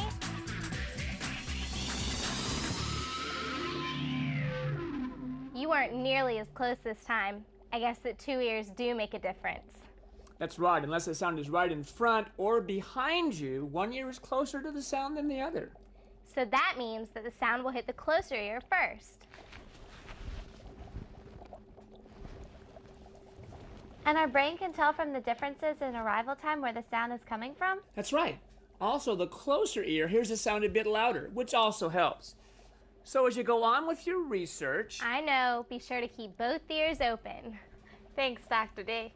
Can I try it now? Sure. I've got to go pack, but why don't you two continue the experiment? I wish we could have had Dr. D try the experiment. It would have given us a chance to check his hearing. So what's up?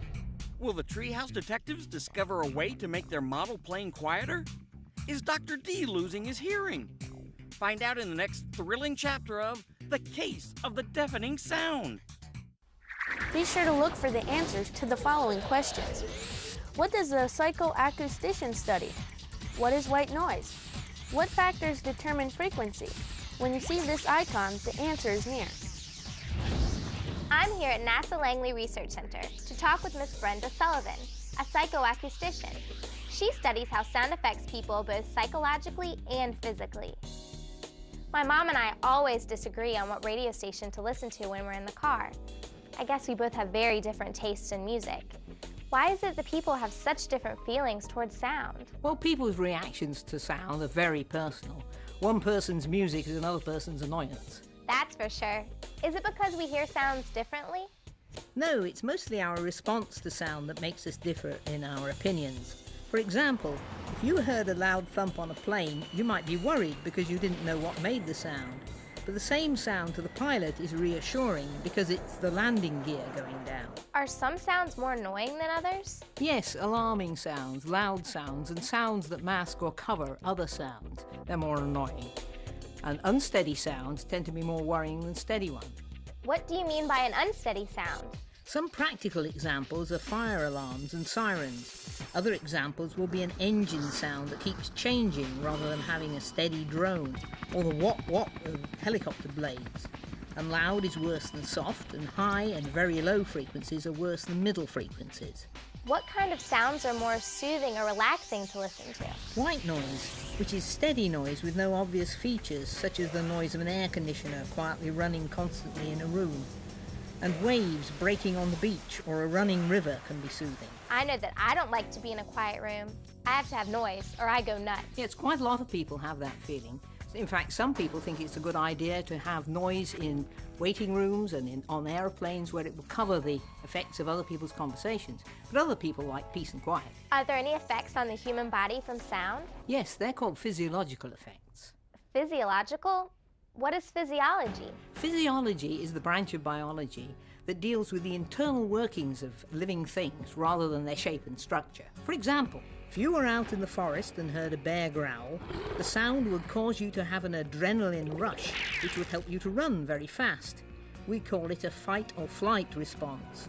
Some sounds might arouse you to fight, and others, like the bear growling, causes a flight response. Oh, I would definitely run, and fast. Even sounds that occur in the middle of the night can disturb your sleep, and that can cause physical problems over the long term. Does sound affect everyone in the same way? No, different people will react differently, and the intensity of your reaction to something like the fight or flight will vary over time. What you like today, you may not like when you get older. I guess our reaction to sound is pretty complicated. Yes, our hearing system is very sophisticated. In fact, because we have two ears, we can distinguish sounds that come from different directions. Dr. D did an experiment with us that showed how two ears can help you locate sound. Yes, and having two ears can help you pick out a conversation from one direction while ignoring sounds from other directions. If you only had hearing in one ear, how else would you be affected? Well, people who've lost their hearing in one ear have more difficulty hearing in noisy situations. Is there anything else that can affect your hearing? Yes, lots of things. Intense sounds can overload the hearing system and make it hard to distinguish one sound from another. And they can make it difficult to tell where a sound is coming from. And it's harder to pick one sound out in a crowd. Plus, the louder sounds mask the quieter ones. That might be a clue. Why does NASA study the effect of sound on people? There are many reasons for NASA to study sound. Aircraft and spacecraft make sounds, and all of these sounds have an effect on both the people on the craft and the people on the ground. It is important that we learn what kind of sounds have the least negative impact on people. I can see where that would be important, especially with all the planes that fly today. Yes, and NASA is working on how to reduce the damage to materials caused by loud sounds. We must understand how sound is produced, how it travels through the air and through structures, and how it can be reduced before we can reduce the damage sound can cause. I never thought about sound causing damage. Thanks, Miss Sullivan. You've been really helpful. You're very welcome. Good luck. And would you like to come and hear a sonic boom? Miss Sullivan's work is critical to helping us solve our problem. We may be able to improve the sound quality of our plane, but we need to determine how its sound impacts Dr. D.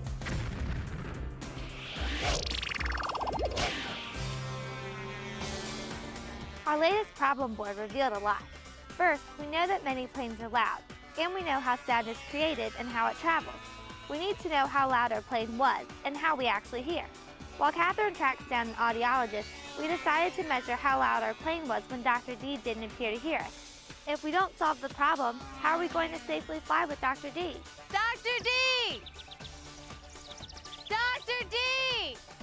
Dr. D! That was really strange. How loud was it? Other than takeoff, decibel readings were well within reason. In fact, the highest level during the flyby was only 74 decibels. Did you hear me yelling at you? Yeah. So Dr. D should have been able to hear me too. Hey kids, good flying today. Of course, you've got a nice plane here too. Thanks, but we think it still needs some modification. We're trying to reduce the noise level. I don't think you can do that, Matthew. What do you mean? Well, this propeller you've got on here is really good for noise reduction. Plus, the shock mounts that you've got on there help a lot.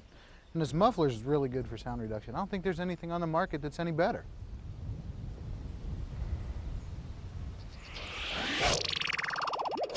I guess our research on sound has really inspired Dr. D. He's researching sound at the Pacific Science Center in Seattle, Washington. I haven't heard the results of the Treehouse Detectives test at the airfield, but hopefully Dr. D and I can make some more progress. If I could only find him.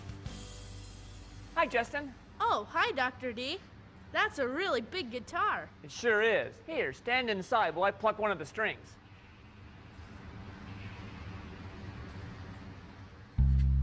Wow, it's really loud in here. I can feel the sides vibrating as well. Can you pluck another one? Sure. The bridge transfers the energy of the vibrating string to the body of the guitar. The vibrating of the top plate of the guitar and the air inside make the guitar loud. The strings look about the same, but they sound different. The strings have different pitches because they vibrate at different frequencies. If a string vibrates quickly or has a high frequency, it produces waves that make our eardrum vibrate at that same high frequency. And the frequencies are measured in hertz. Correct. Our brain interprets this high-frequency vibration as being a sound with a high pitch. And a low frequency would be a low pitch. You've got it. But why do they vibrate at different frequencies? Each string has a natural vibrational frequency called a resonant frequency. There are several factors that determine that frequency. Go ahead and pluck these two strings.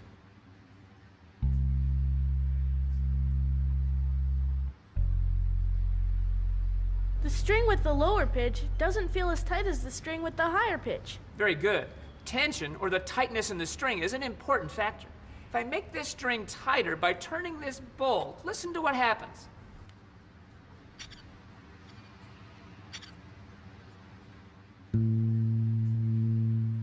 As you increase the tension of the string, the pitch got higher, which means the frequency increased. Right. The frequency also depends upon how long the string is. But aren't they all the same length? Yes, but if I hold my finger on this fret, less of the string is able to vibrate. Wow, the pitch got higher when the vibrating part of the string got shorter. Other objects also have a natural frequency. Listen as I blow across this bottle. I've done that. Now let's add a little water, which really makes it like a shorter bottle.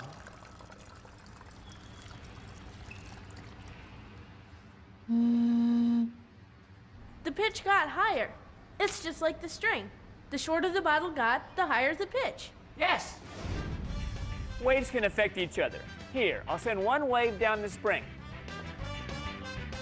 Now you try it. This time let's both send waves at the same time. 1, 2, 3, go.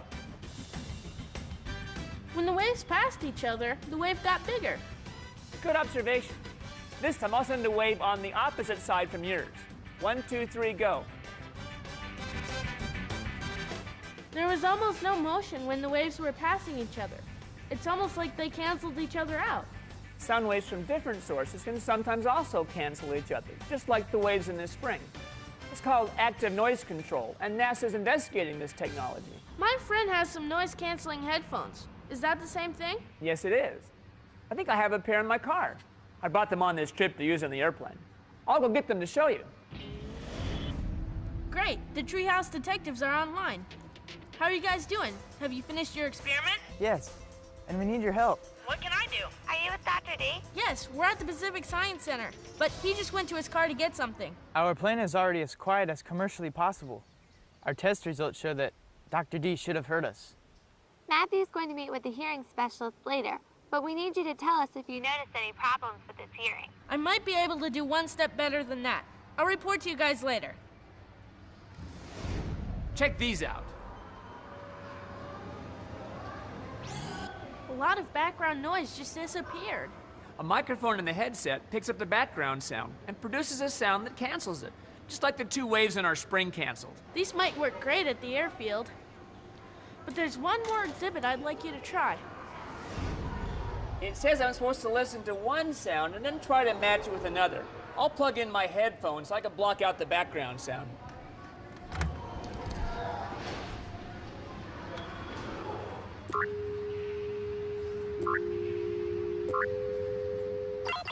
Wow, that was pretty close. Think you can beat me with a better match? No, try it again. Maybe you can get a higher frequency. All right, a little higher. Okay. I'm getting it.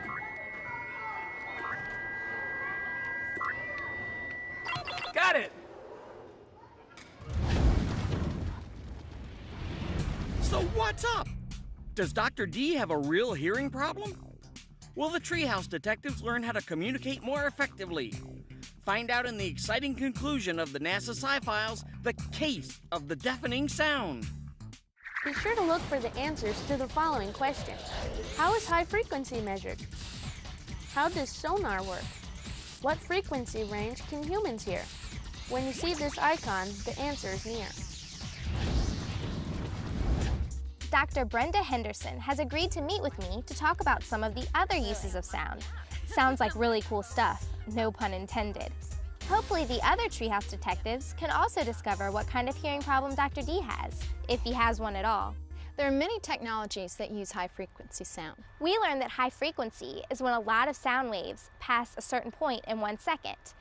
But what do high-frequency sound waves sound like? People can't hear high-frequency sound. The human ear can only hear up to about 20,000 hertz. High-frequency sound, ultrasound, has frequencies above 20,000 hertz. Well, if you can't hear it, then how can you measure its frequency? Sounds that have frequencies we can't hear are measured with a microphone that has a moving diaphragm. The diaphragm is like a speaker in a stereo system, and as the sound passes over the diaphragm, it moves back and forth. And by measuring how fast the diaphragm moves back and forth, you can determine the frequency of the sound. That's correct, you're catching on. Why does NASA study high-frequency sound? As you know, here at NASA Langley, we do aeronautics research, and we do a lot of wind tunnel testing. We use small-scale models to test new designs. The sound from the small-scale models is at a higher frequency than that of a full-size plane. So the noise it makes is not the true sound that would be heard if it were full size. Exactly, and it is important to determine the true sound. That way we know what the people on the ground will hear from the full-size aircraft. Therefore, we have to understand how high-frequency sound works so we can translate our data from our models to what would actually be heard. Why do you use models? Using a model gives us the opportunity to test our designs before we invest a lot of money in a full-size plane, and it is easier for us to test models and collect data in our tunnel than to build a plane and fly it. That makes sense. We saw planes being built at Boeing, and it seemed very complicated. You said that there's a lot of uses for high-frequency sounds. What kind of technology uses high-frequency sounds? Ultrasonography uses high-frequency sound waves and their echoes to create images. How does it create images? An ultrasound machine transmits high-frequency sound pulses into your body using a probe. The sound waves travel into your body and hit a boundary between tissues. Some of the sound waves get reflected back to the probe, while some keep traveling until they reach another boundary and get reflected. What happens to the sound waves when they were reflected back to the machine? The machine calculates the distance from the probe to the tissue or organ using the speed of sound in the tissue. It then creates a two-dimensional image. That's pretty cool. Are there any other uses for sound? Absolutely. Sonar has a lot of applications. Sonar's like radar, only it uses sound waves instead of radio waves, and it's used underwater. How does sonar work? Sonar uses ultrasound and echoes. Sound waves are transmitted to unseen underwater objects, and the time that it takes for the echo to return after hitting the object is measured. The position or speed of the unseen object can then be determined. What are some uses of sonar? Sonar is often used by submarines to find the speed and position of other boats. It can also be used to map the shape of the ocean floor. Don't dolphins use something like sonar to find objects underwater? That's right. They make high-frequency clicking sounds and listen for the echoes. Is the sound frequency above the 20,000 hertz that we can hear? The process of seeing with their ears is called echolocation, and the frequencies can be as high as 150,000 hertz. That's amazing. Another application of ultrasound involves cleaning. Some dentists use it to clean teeth, and it can be used to clean just about anything from golf clubs to window blinds. I never knew that sound could be so useful. Ultrasound can also be used to weld plastics and even some metals. And there is research being conducted on using ultrasound to kill bacteria in polluted water. Thanks, Dr. Henderson. Sound is certainly fascinating. You're welcome.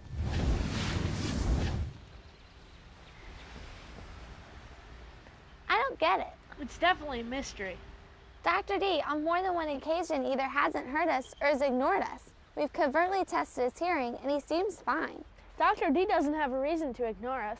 No, generally he's a good listener. That's why our hypothesis makes sense. If Dr. D isn't responding to us and his hearing is fine, he must be suffering from some kind of temporary hearing loss. What do we know? We know that sound is measured in decibels. And that more than 120 decibels is unsafe. We also know that our airplane produces decibels at a high level, but not a dangerous level. We know that sound travels fastest through most solids and the slowest through air. And don't forget the test we did with Dr. D on using both ears to hear the direction of sound. And we know that Dr. D hasn't heard us on occasion, or at least that he hasn't responded to us. And Mrs. Sullivan told us that everyone perceives sound differently.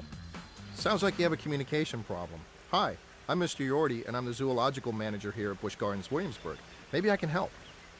We're concerned about our friend, Dr. D. We think he might not be able to hear us, and if so, how will we be able to talk to him? We have lots of animals here in our park for our guests to view and to interact with, so we had to learn to communicate with animals. What do you know about wolves and how they perceive sound and communicate? I remember reading that some animals can hear sounds that people can't. That is correct. Humans hear in the range of about 20 to 20,000 hertz. Wolves can hear up over 25,000 hertz. In fact, there's some researchers that consider wolves have the ability to communicate up to the range of 80,000 hertz. Wow, so wolves can hear sounds that you and I can't. Correct. Sounds that are above the range that humans can hear are called ultrasonic.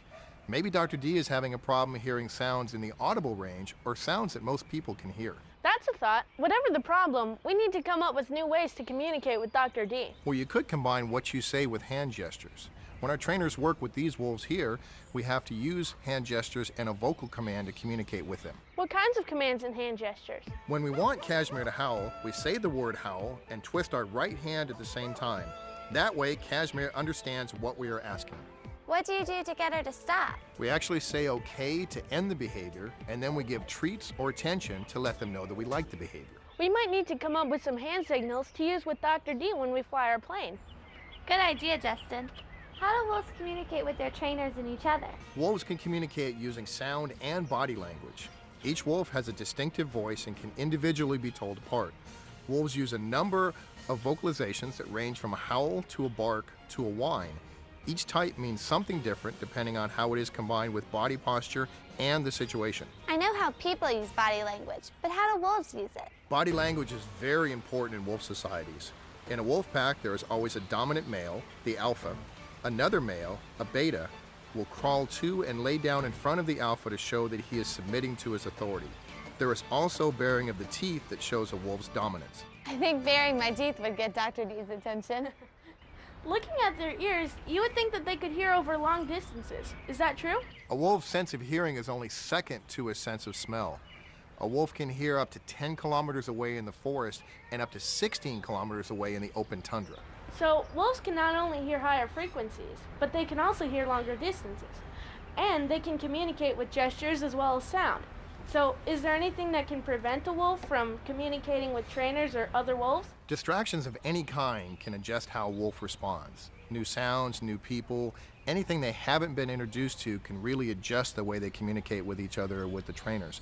Our trainers here have to be constantly focused and relaxed when we're working with the wolves. Sounds like it takes a lot of training to be a trainer. It really does. When we work with these wolves, we have to make sure our commands are crisp and direct so we never give the wolf a chance to get confused. Mr. Yorty has an interesting point. We need to talk to the other treehouse detectives that have noticed Dr. D's lack of response and see if he's shown any signs of distraction, stress, or anything that might be a clue. This afternoon, I'm meeting with Dr. Jennifer Nally, an audiologist at Eastern Virginia Ear, Nose, and Throat Specialist in Virginia Beach. I sure hope she can help. If we don't figure this out, we'll have to ask Dr. D about his hearing directly and hope that he doesn't get too upset. I know that sound is created by vibrations, but how do we hear those vibrations? The ear has 3 regions. They each perform a special function. First, there is the outer ear, which collects the vibrations and directs them into the ear canal. As the vibrations move down the ear canal, they reach the eardrum, which vibrates and passes the sound vibrations into the second region, called the middle ear. What happens to the vibrations after they go into the middle ear? In the middle ear, there are 3 tiny bones that start to vibrate. These bones are the smallest bones in the human body. They are the malleus, the incus, and the stapes. I didn't know we had bones in our ears. Yes, the bones are connected like a chain. They connect from the eardrum to the inner ear. They act to amplify the sound waves. What's the third region of the ear? The inner ear, which contains the cochlea. What's a cochlea? It is a spiral-shaped structure, kind of like a snail, that is filled with fluid and contains tiny hair cells. When those tiny hair cells begin to vibrate, they are converted into nerve impulses. These impulses are sent through the auditory nerve right up to your brain. I never knew there was so much going on inside my ears. What can cause a person to lose their hearing? Well, there are many things that can cause a permanent hearing loss, such as listening to loud noises over a long period of time. How does loud noise cause hearing loss? Well, loud noises can break those teeny hair cells that are located in the inner ear. They can be either damaged or destroyed. Can you have a temporary hearing loss? Yes, when you get a cold, fluid builds up in that middle ear cavity where the 3 little bones are. The fluid keeps those 3 bones from vibrating, causing a temporary hearing loss. Earwax could even be a problem too. So remember, don't put anything in your ear, besides your elbow, of course. Is there any way to prevent hearing loss? Most definitely. If you use headphones to listen to music, make sure that music is not too loud. You should always wear hearing protection when you are around loud noises, especially for a long period of time. For example, if you're going to a concert, you should wear some type of earplugs to prevent those teeny hair cells from being damaged or destroyed. How do you know if someone has a hearing loss? We use special equipment to measure hearing loss. An audiologist, such as myself, looks in the ear with an otoscope to see if the ear canal is clear. If so, then we perform a tympanogram, which is a simple test to see how your eardrum is moving. That would be important because the eardrum has to vibrate in order for the sound to go into the middle ear. Very good, you've been paying attention. Next, we start the hearing test by having the patient repeat words back as the words are spoken softer and softer. This helps us determine the softest point that they are able to repeat the words. Are there any other tests you do? Yes, we also play tones at different pitches or frequencies and have the patient raise their hand every time they hear a tone. This part is known as the audiogram. Then we look at each test and see if they are in the normal range for hearing. If not, there is a hearing loss. Can you reverse hearing loss? Temporary hearing losses can be reversed by seeing your physician. An audiologist can help you with your permanent hearing loss. One option is by using a hearing aid. How do hearing aids work? Hearing aids have microphones that receive sound and change it into various electrical impulses. These impulses are modified by a circuit with the appropriate amount of amplification that the patient needs. Then the signal is sent to the receiver. It is then that it is turned back into sound and presented to the patient. I guess we might need to have Dr. D take a hearing test. I think he needs a hearing aid. Well, that might be an option. Have you asked him directly if he has a hearing loss? No, we haven't wanted to hurt his feelings. I know it may be difficult to talk to someone about their hearing, but Dr. D may not realize he's not hearing as well as he did before. You actually would be helping him by talking to him. This way he can get tested and treated. That's true. And I know it's always better to take care of your problems sooner rather than later. So I guess we should tell him today. Thank you, Dr. Nally. You've been a big help. Oh, you're welcome. Now, Matthew, let's test your hearing.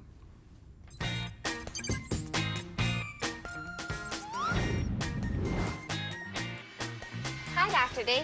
Hi, kids.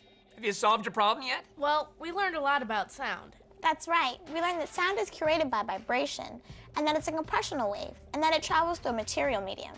Don't forget that it also has a frequency and wavelength. And that sound travels faster through liquids and solids than it does through air. We know that a more intense sound wave will travel further. And we also know which sounds are more annoying than others. We also learned about how to protect our hearing. We're definitely going to use hearing protection when we start our planes. And try and keep the volume at an acceptable level when listening to our iPods. Our plane actually has a great muffler and propeller system. It's as quiet as possible. We even took the sound level meter to the airfield and determined that the noise there wasn't extreme. Actually, Dr. D, we've come to the conclusion that you might have a hearing problem. That's right. I can't hear out of my left ear. You know? Yes. I've definitely had some problems hearing recently, so that's why I went in for an exam. I've been to an otolaryngologist and an audiologist, and I'm considering a hearing aid. Wait a minute. Now it's starting to make sense. When we met earlier in the lab and at the airfield, we're on your left side. And I also have a tendency to tune out my surroundings when I'm really concentrating. And you didn't try the directionality test in the lab the other day.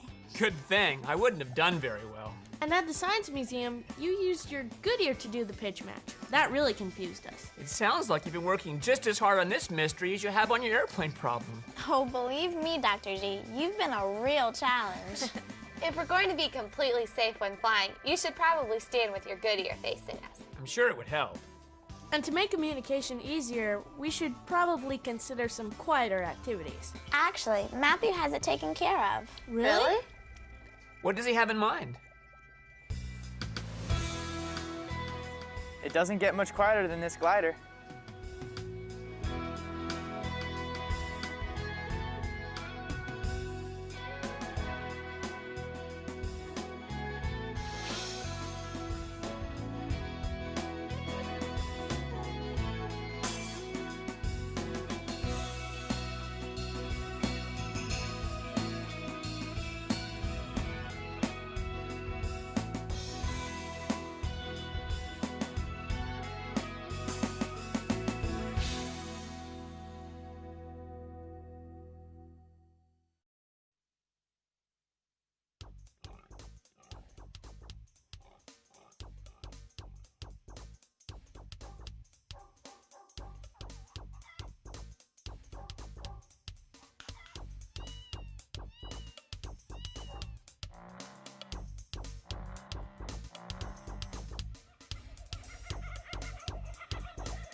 Coming up on this edition of Out of the Blue from Middle Tennessee State University, we welcome the new chair of MTSU's Geosciences Department and talk about the cutting-edge technology used by our students and faculty in the study of the Earth. We explore EXL, which stands for Experiential Learning, and it's one of our signature programs at MTSU. It encourages faculty to include real-world learning in their classes. And we talk about a unique program in our College of Education that allows prospective teachers to complete their student teaching semester in one of 15 countries. I'm Andrew Ottman, and this is Out of the Blue.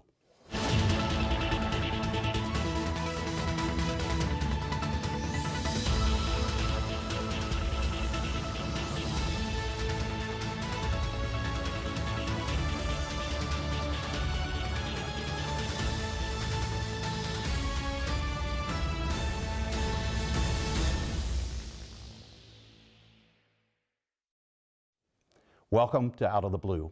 I'm Andrew Ottman. Dr. Todd Moore recently joined MTSU as the chair of Geosciences, a department within our College of Basic and Applied Sciences that teaches geology, physical geography, and geospatial analysis, along with environmental science. He joins us on Out of the Blue to discuss how students and faculty are engaging in hands-on research in the study of the Earth through cutting-edge technology. Todd, welcome to the show.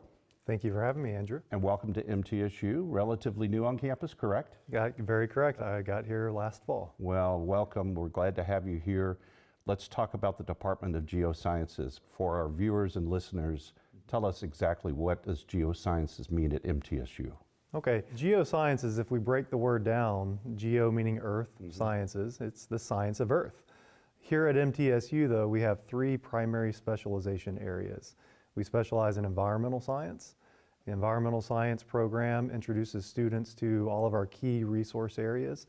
So think about soil, water, minerals, the ocean, ecosystems, all the key resource areas that we have here on Earth. Students are exposed to those in the environmental sciences. Once they leave our program, they will be prepared for jobs as environmental consultants and remediation.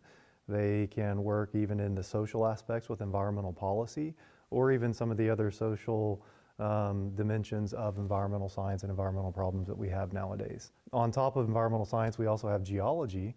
Our geology program emphasizes here the solid Earth. Students will be prepared to become geologists, whether that be in the energy sector or the transportation sector or even mineral sector. They can also be environmental consultants as well. Both of those pathways, environmental science and geology, are great, especially here in Middle Tennessee with the growth we've been experiencing lately. All of the new developments that you see when you're driving around require environmental consultants, remediation, geologists.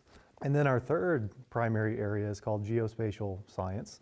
And that's really the tech-heavy side of things. And so think about geographic information systems, satellite imagery analysis, remote sensing, ground penetrating radar even. And those students, again, are prepared for a wealth of jobs, not only in the geosciences, but urban planning, transportation, and many other sectors that we have. Let's talk a little bit more about geospatial technology, because I know you're excited about it, and I know that's really got a great connection to so many opportunities in the career fields that you just mentioned. So talk about the hands-on opportunities you get at MTSU to kind of use this technology and apply it. Absolutely. So in our geospatial technology program gives students a lot of hands-on experience in the lab. They also get experience working with remote sensing imagery, analyzing and processing that imagery. They even get field work experience using ground penetrating radar and GPS units. But beyond geospatial technologies, our students also get hands-on experience in our other program areas. So we have a mass spectrometer, we have an X-ray fluorescence machine, we have field work built in and integrated throughout our geology and environmental science curriculum that get our students in the field using equipment that they would be expected to use in the workforce. And so that's something that we're seeing more and more over time. Many of our employers want our students to have these experiences. They want our students to know how to use this equipment and know how to lead teams using that equipment. And our program does a great job. Your department's always had a tradition of strong research projects. Can you talk about some of the things you're most excited about that you're engaging in? Absolutely. The faculty in the geoscience department are tremendous. We have faculty working with the Department of Agriculture, trying to figure out how to optimize agricultural yield while preserving water quality and reducing soil erosion. We have faculty mapping and analyzing and studying the risk of sinkholes and caves in the area. We have faculty looking at recharge, so how water works its way back down to the aquifer systems of the region, which are critical for agricultural practices and farmers of the area. We have faculty studying severe weather like extreme heat and even tornadoes. One of our faculty actually is surveying how people were either aware of or not aware of the weak tornado that moved through campus last semester. So we've kind of jumped on that opportunity to try to figure out how aware people are of the risk that was predicted for that day. When you're talking to high schoolers, when you're talking to parents, what do you tell them why MTSU and why your department? I start with the point we just made, that not only will you get great education at MTSU and in our department, but you will have exposure to cutting edge research. I also like to tell everybody about our equipment, so the hands-on experience. You know, having a mass spectrometer, having X-ray fluorescence and ground penetrating radar. Not all departments have that. And so the ability for students to not only have those opportunities, but to be able to use that equipment in their curriculum, in the lab, but also for research experiences is a pretty big selling point in my opinion. And then the last is our community. Our department has a great community. We have a low faculty to student ratio, so you get a lot of one-on-one experience with faculty. And we do a lot to try to build community and family in our departments to make everyone feel comfortable. So Todd, folks are going to want to find more information about your program. Where do they go on the web? geosciences.mtsu.edu. Well, there it is. Well, Todd, you're off to a great start. Congratulations. Welcome to MTSU, and thanks for sharing all this information about your program. Thank you for having me on the program. And we'll be right back. We do it all. We do it all.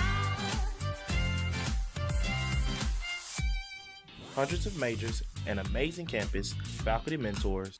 You can find what you're looking for at Middle Tennessee State, the University of Opportunities.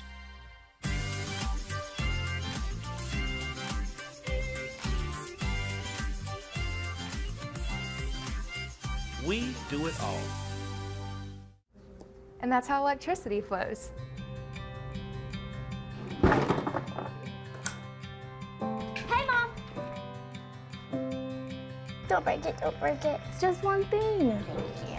Wow, this looks amazing. This is the electric robot I made all by myself.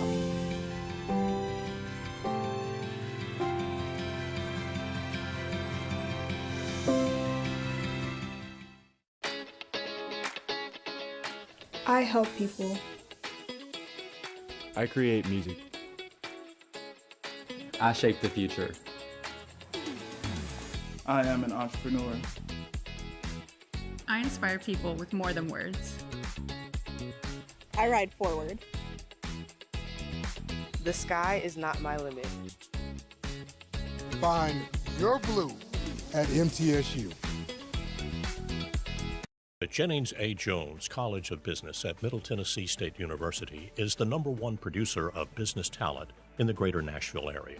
Our nationally ranked programs and state-of-the-art facilities offer a world-class education at an affordable price. The exclusive partnership of Jones College with Dale Carnegie Training Worldwide equips our graduates with the soft skills they need to succeed. Jones College of Business. It delivers an education for the real world. Welcome back to Out of the Blue. I'm Andrew Ottman. MTSU believes in the value of applied knowledge, merging classroom knowledge with real-world work environments. Carol Swayze, our Director of Experiential Learning, joins us on Out of the Blue to discuss the EXL Scholars Program. It encourages students of all ages to gain hands-on experience in the field of their choice. Carol, welcome to Out of the Blue. Thank you. I appreciate you having me. First time on the show. Yes. But not your first time talking about EXL, right? No. All right, so this is a fascinating program. It's one of the signature programs of the university. It gets recognized at every commencement I've been to. Let's back up though and tell people about what is EXL. So it stands for Experiential Learning, and that's MTSU's branding for it was EXL. And it is a high impact teaching practice where students get hands-on experience in their field as part of their courses. One of the things that we're very, very proud about, that Dr. McPhee talks about all the time, is that we produce career-ready graduates. So from a student standpoint, I'm basically just taking the course, right? I mean, the faculty member is, so that, hey, this is part of EXL, and you're going to have these opportunities, correct? Right, so the student just has to register like they would for any other section. Can you talk about exactly what that means and what things count towards experiential learning? Yes, we have many different types of courses that count as experiential learning. And experiential learning also includes many of the high impact practices. So things like service learning, applied learning, internships, co-ops, study abroad, lab courses that connect what they're doing in the lab to the real world externally. So there's so many different types of experiential learning courses that students could take. Give some types of examples you've seen on campus and you've been going, wow, this is exactly what I'm talking about. We have one program where the students go and actually do activities with senior citizens, and this has been an ongoing partnership for over probably 15 years or more. And this is one of the courses that they must take in their aging development program. So it's all across the university. We have courses in every college. Then there does come a point, as we point towards graduation, where the students need to raise their hand to you and say, hey, I think I want to be an EXL scholar, right? Right. What does that entail? What do I have to do to get that kind of recognition? So students who have at least 15 credit hours for undergraduate or 9 credit hours for graduate students will apply in their next to last semester to be an experiential learning scholar. And this is a graduation distinction. If they apply to that and they meet the requirements, then they take our capstone ePortfolio class.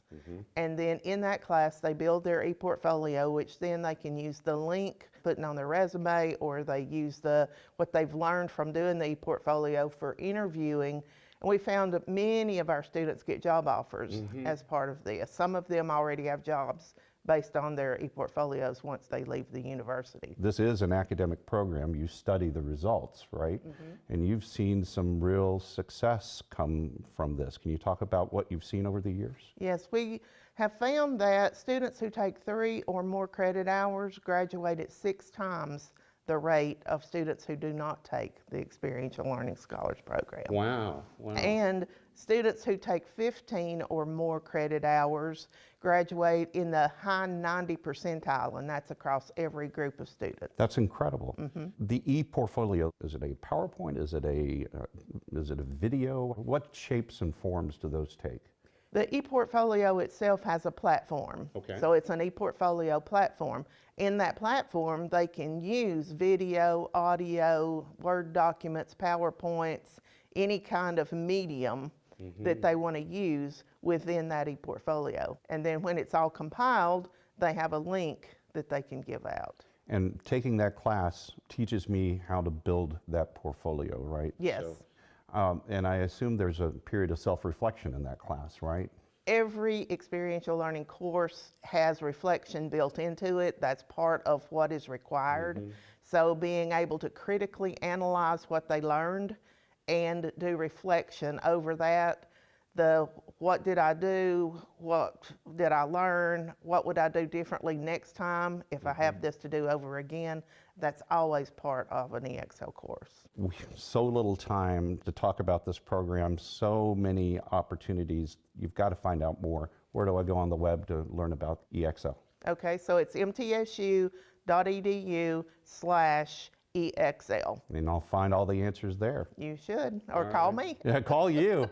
Well, Carol, thank you for everything you've done with this program. Like I said, a signature program. We're always proud when the graduates stand up at commencement and they're recognized by the president as EXL scholars.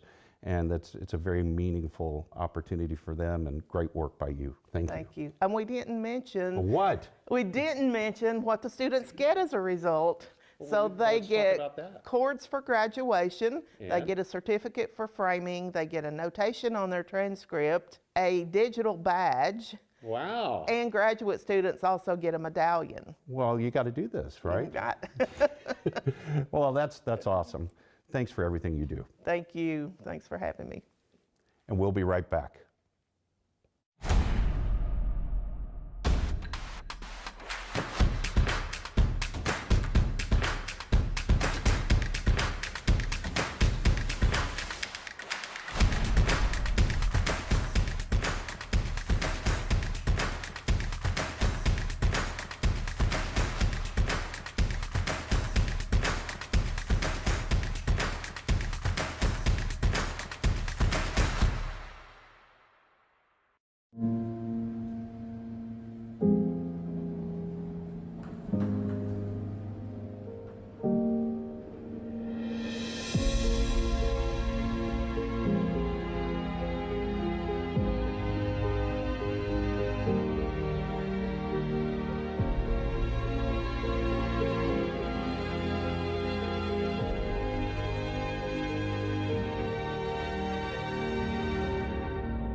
See that? Go slow. I see it.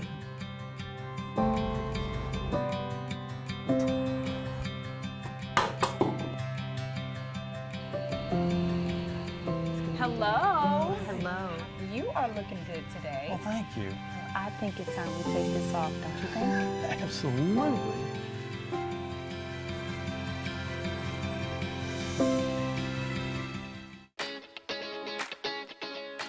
I help people. I create music. I shape the future. I am an entrepreneur. I inspire people with more than words. I ride forward. The sky is not my limit. Find your blue at MTSU. Welcome back to Out of the Blue. I'm Andrew Ottman.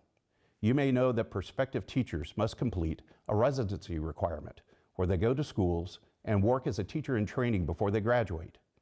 But you may not know that at MTSU, our students have the option of completing their residency in one of 15 countries. Dr. Tiffany Dellard, Director of our Office of Educator Preparation in the College of Education, joins us on Out of the Blue to talk about these teaching abroad opportunities through the Consortium for Overseas Student Teaching. Tiffany, welcome to the program. Thank you. Your first time on Out of the Blue? Yes, it is. Well, and also a great topic we're going to talk about, which is student teaching abroad.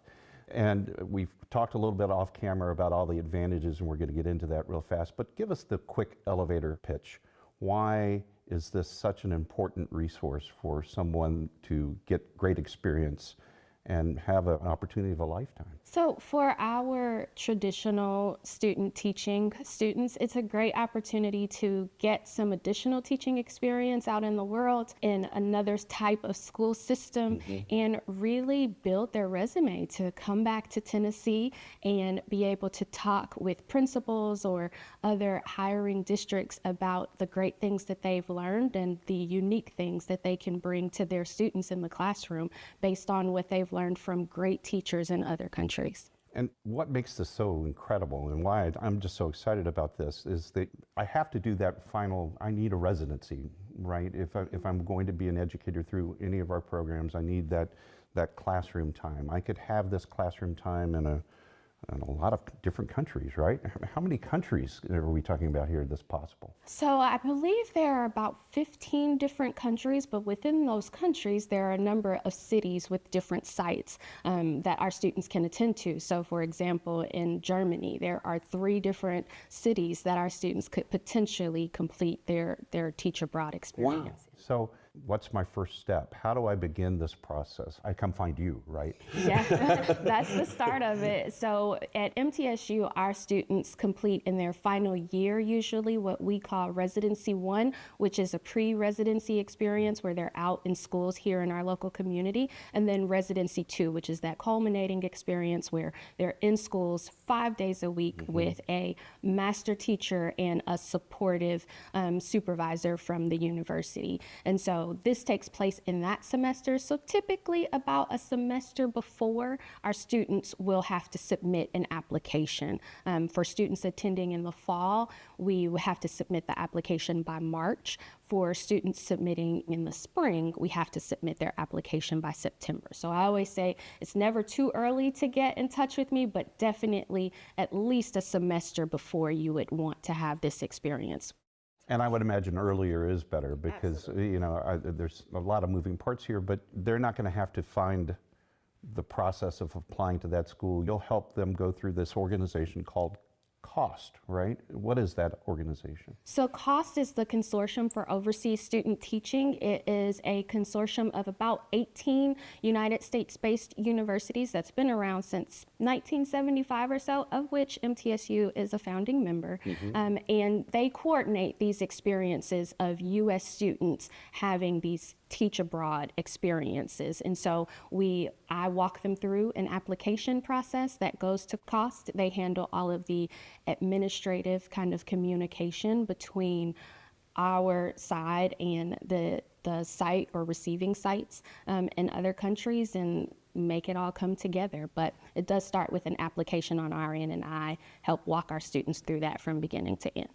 And I assume COST and you would help me as a prospective student not only find a place to work, but find a place to live and all of the requirements to kind of be successful, not only in the classroom, but also just making sure I'm okay out in the communities I'm going to live in, right? Absolutely. So there are receiving site coordinators for every location abroad, and they work with our students once they're connected to set up housing, make sure you have information about the school and the mentor teacher you'll be placed with. Most of our students are housed with families, host families that are associated with the school that they'll be teaching in some way. So a family that has students in the schools or a teacher who works at the schools to help also then with transport from getting to your home for your time away to the school and back again. It includes meals. All of the things are wrapped up together so that students don't have to keep track of too many things while they're there. Everybody ought to know about this and consider this, right? You must have, in all your time connected with this, had some great success stories. Every student that I've been with on their journey has come back to talk about the fantastic things that they've done. Our two most recent students I'm excited to hear from. We currently have one in Greece and we have another in South Africa who just began their journey. So they're working their way through it a little bit and they'll be back to us at the end of the semester. And I'm excited to hear about the things that they do. What do I need to do if I want to be considered for this program? Call Tiffany. But is there things that I should prepare for in my academic journey that would make me more successful as an applicant? Absolutely. The beauty of it is really all our students have to do is stay on track for completing their student teaching semester. As long as they do all of the things needed to work towards completion of their program and ultimately get to their student teaching experience, they then can qualify for this. Aside from that, they can start to plan financially and, you know, all of the preparations that come along with spending 8 weeks in another country. But from an academic standpoint, it really is just stay on track for becoming a teacher in Tennessee and you can be eligible for this program. Okay, so what are the things that you want our viewers and listeners to know about this program that's most important? I want people to know that this is a program available to anyone completing a teacher preparation program for initial licensure, traditional, at MTSU. That's any endorsement area. So whether you're going to high school or kindergarten, you can complete this program. I also want them to know that it is a great resume builder. It's a great way to build and develop yourself personally, from immersing yourself in a new culture, all the way to being able to come back and be past your peers a bit professionally with your ability to talk about the things that you've learned about teaching and learning in another country while working with students in a system completely different from what you know. Fantastic program. There's got to be a place on the web I can find out more. Where should I go to find out more? Absolutely. If you go to the MTSU College of Education website, education.mtsu.edu, you can be directed to our office, the Office of Educator Preparation and Licensure. Tiffany, what a great program. Thanks for coming onto the show, and thank you for helping create these great opportunities for our students. Thank you for giving me the chance to share. And this does wrap up this edition of Out of the Blue. A reminder, you can find news about the campus 24 hours a day by going to our website, mtsunews.com. You can also find additional content on our social media platforms, X, Instagram, Facebook, and LinkedIn. True Blue TV is available on most streaming services and our app. Broadcasting from the Center for Educational Media, I'm Andrew Ottman. Stay safe, stay on course, and remain True Blue.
Sharks.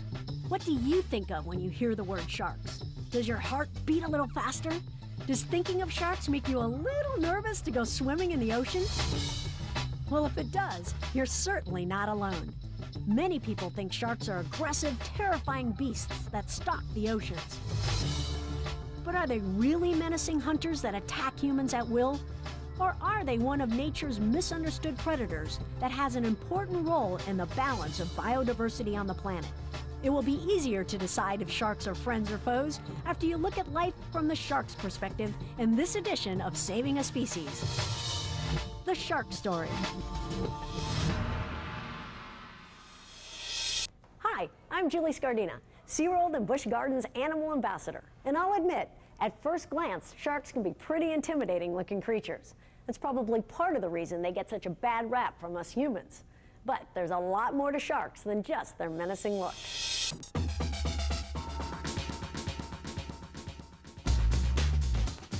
Sharks are fascinating creatures, and they come in all shapes and sizes. Some sharks are sleek and angular, like the bull or lemon shark. Nurse sharks have larger heads and bigger profiles. And some, like this hammerhead, are just plain bizarre. These efficient swimming machines range in size from the bigger-than-a-school bus whale shark, nearly 14 meters long, to the tiny pygmy ribbon-tailed cat shark, which only grows to about 25 centimeters.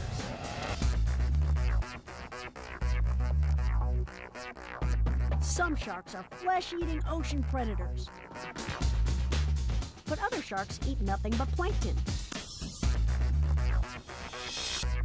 Regardless of shape, size, or diet, sharks have interesting and unique characteristics and a specific role in their environment. I guess you can tell by now that I think sharks are cool, but I bet you will too, once you know more about them. So come on, let's go meet some sharks.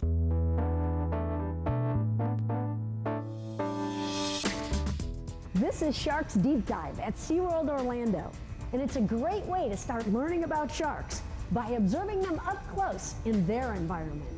And now I'm definitely into learning about every animal that shares our planet, but we should respect their space. And in the case of sharks, I also respect their power and abilities. So this diving cage is a good way to visit these predators of the deep. Oh my gosh, that's a sand tiger shark. Those are all the bigger ones that you see. There's one right here in front of us. Oh my gosh. They're incredible looking. They've got all those teeth. They really look like the predators that everybody thinks about when they think of scary sharks and all that. You know what? Sharks in general really aren't all that scary, but it sure looks like it when you're down here looking at them. You can understand why people feel that way. Wow, look at the sawfish. They're only found around Florida now, and it's an endangered species.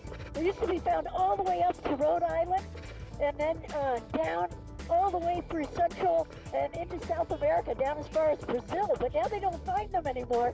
They're actually such an endangered species, they're really only found around Florida now. Oh, that's incredible. Look at how big he is. Who was around first, sharks or dinosaurs? Dinosaurs. The dinosaur. Both. Or both. Both. Or Both. the dinosaur. Are you sure?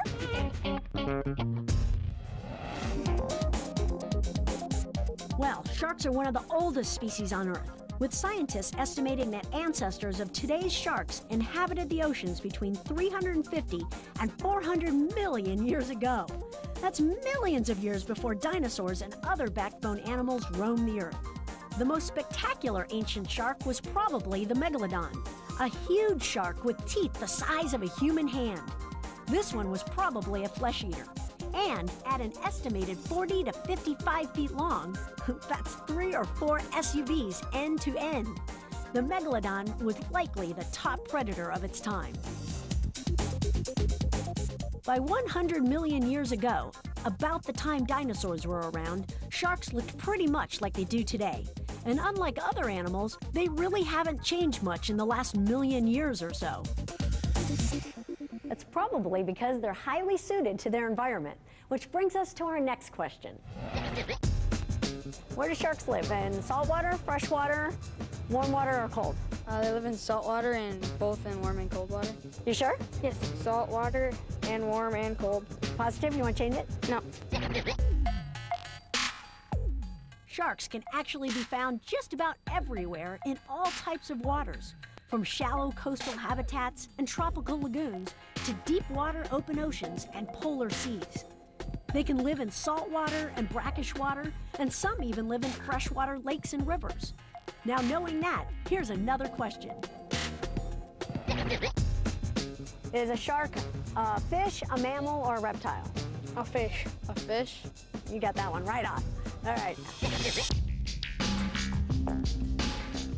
Sharks are fish, even though they don't look much like the fish we commonly think of.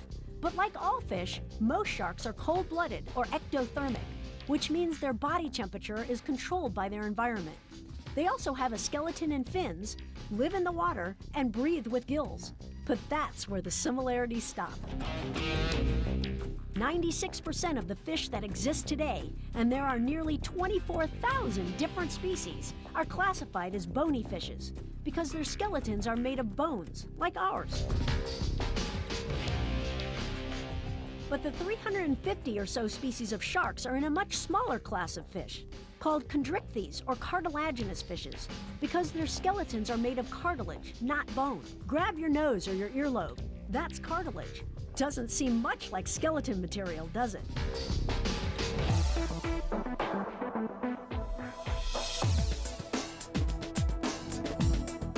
Wow. I guess one thing we all realize is that most sharks have lots of teeth. But did you know that some sharks go through as many as 30,000 teeth in a lifetime? Sharks grow new teeth all the time and have several rows of teeth front to back. When they lose a tooth, one from the row behind just moves up to take its place. Sharks are also famous for their sense of smell. The rest of the shark senses are just as highly advanced.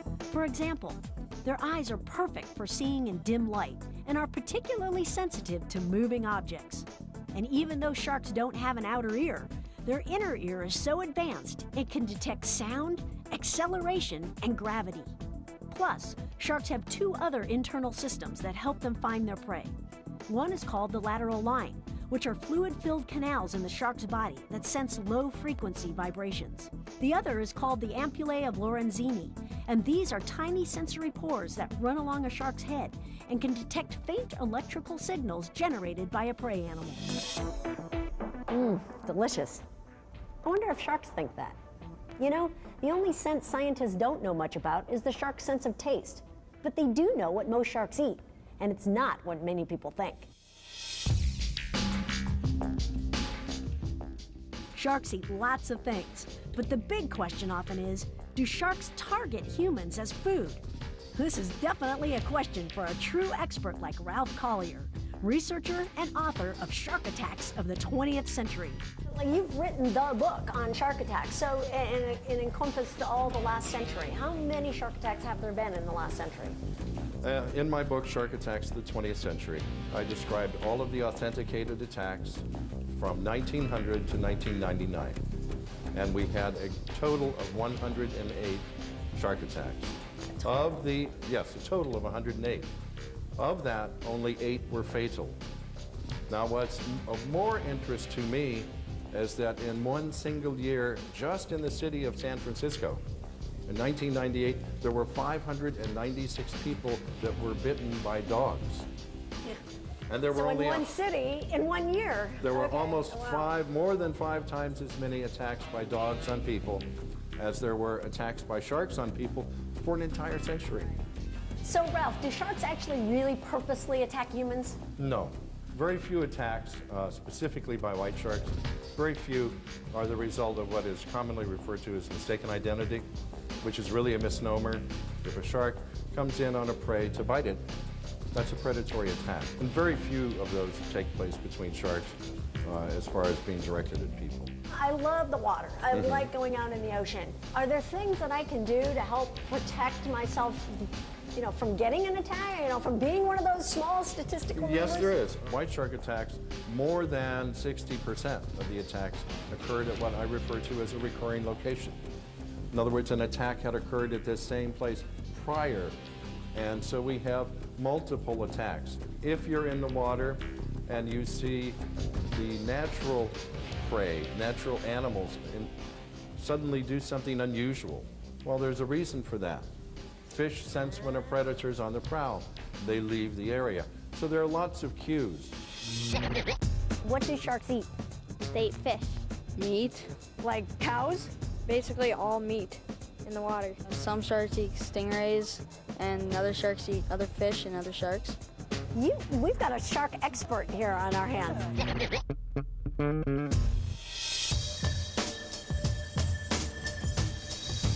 Different species eat different things. And while some sharks are opportunistic and eat anything that comes along, others show definite preferences. Hammerheads eat mostly stingrays. Tiger sharks seem to prefer sea turtles. Blue sharks eat squid, and whale sharks eat only plankton. Sharks also eat a lot less than most people think because they're cold-blooded and have a much lower metabolism, which means they need less food. So depending on their size and species, sharks eat between 1 and 10% of their body weight in a week. And it's likely that many sharks go weeks at a time without eating at all. So how do sharks hunt for their food? Well, their hunting strategies aren't that different from predators on land or in the air. The eagle uses its eyesight and speed to grab its prey from above, while sharks grab their prey from below using the same senses of eyesight and speed, plus their special senses to catch their prey. Sharks, just like other predators, will attack the weakest and most vulnerable prey. And by doing this, they play an important role in the balance of the ecosystem. This natural culling by sharks helps keep all ocean populations strong and healthy. But if you remove sharks from the food chain, other populations could increase, which would then unnaturally affect other species, which could then decrease and affect other populations, which would, well, you get my point.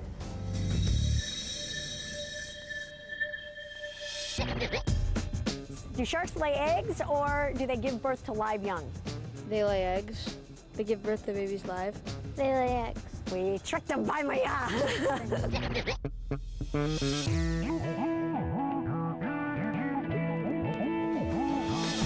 The right answer to this question is both, depending on the species.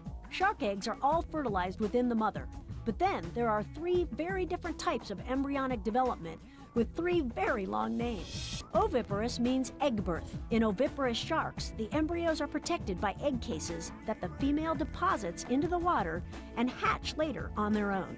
Ovoviviparous means egg live birth. With these species, a shell membrane encases the egg or a group of eggs inside the mother. At a certain point, the embryo sheds the membrane, completes development, and is born ready to swim. Viviparous means live birth. Viviparous shark embryos develop attached to the mother through a yolk sac placenta and are also born fully developed and ready to swim.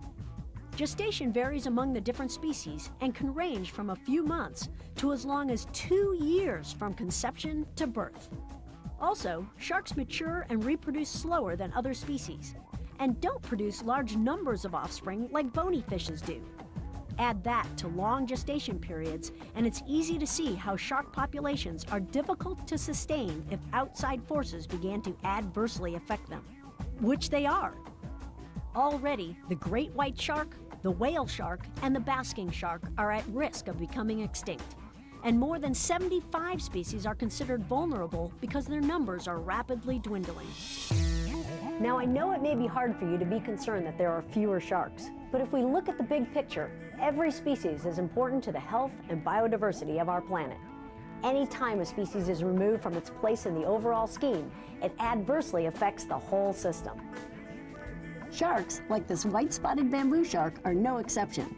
And that's why we need to continue to learn more about sharks and how to preserve them and their environment.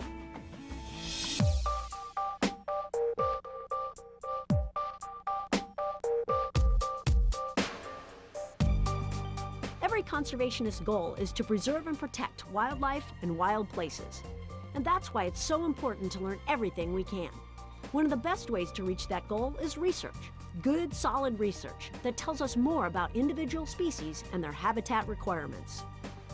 Some shark research is conducted in the wild, But Mike Shaw, curator of fishes at SeaWorld San Diego, has worked with sharks for 28 years and has discovered an amazing amount of information.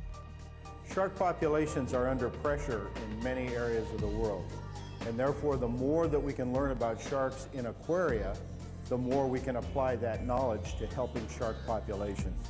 Managing the day-to-day health of the sharks is no small task. We monitor these animals very closely. We look at them each morning and throughout the day to make sure that they don't have any injuries, that they're behaving normally, that they don't show any obvious signs of parasites. And when we do feed them, we put a number of vitamins and minerals into the food in order to make sure they're getting proper nutrition. Exhibits like this have taught us a lot about shark conservation in the wild. It surprised us to learn that they don't eat very much, not as much as you might suspect. We find that typically, depending upon the species, a shark would eat between 1 and 8% of its body weight per week. Basic research data like growth rates and blood chemistry has taught us a lot, but we have accomplished even more. Perhaps the most important thing is we've had some reproductive successes here at SeaWorld. And these would include black-tip sharks, white-tip sharks, and bonnethead sharks. And what we've seen is that when they give birth to very small numbers, not huge numbers like bony fishes do, where they may give birth to hundreds or thousands or even millions of offspring. With many shark species, they're giving birth to 2 to 4 to 8 offspring at a time.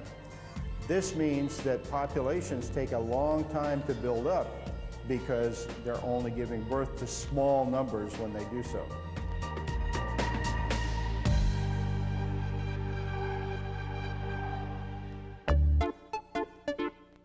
It's amazing how much we've been able to learn from sharks in the care of humans. And we've compiled a good database of shark information. But even with all this knowledge, there's still a lot that we don't know. For one thing, many sharks have never been in a zoological or aquarium setting where they could be studied closely.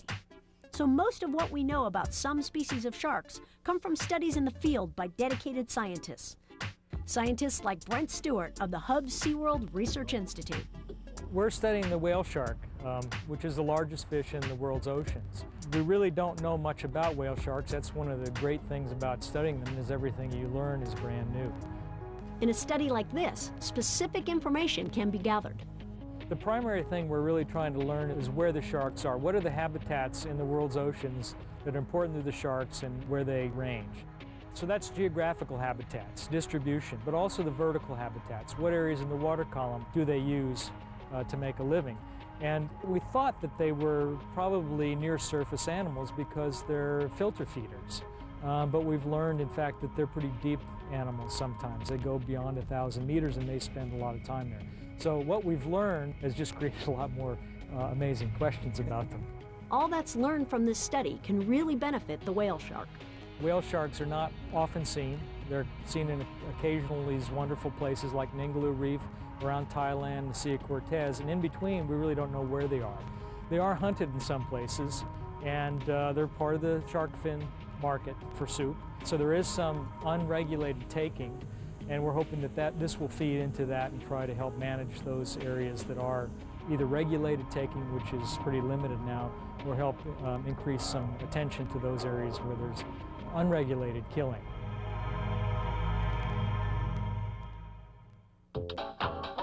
Research is frequently a group project, with several organizations collaborating to provide better resources. And that was the case for a nurse shark study in the dried tortugas, when volunteers from SeaWorld joined the group. The project focuses on the reproductive physiology of nurse sharks, and collecting data is the #1 priority. Researchers from Albion University, the National Marine Fisheries Service, and SeaWorld Orlando meet yearly to capture, tag, and collect data on a number of nurse sharks. For Wes Pratt of the National Marine Fisheries Service, tagging is a staple of research.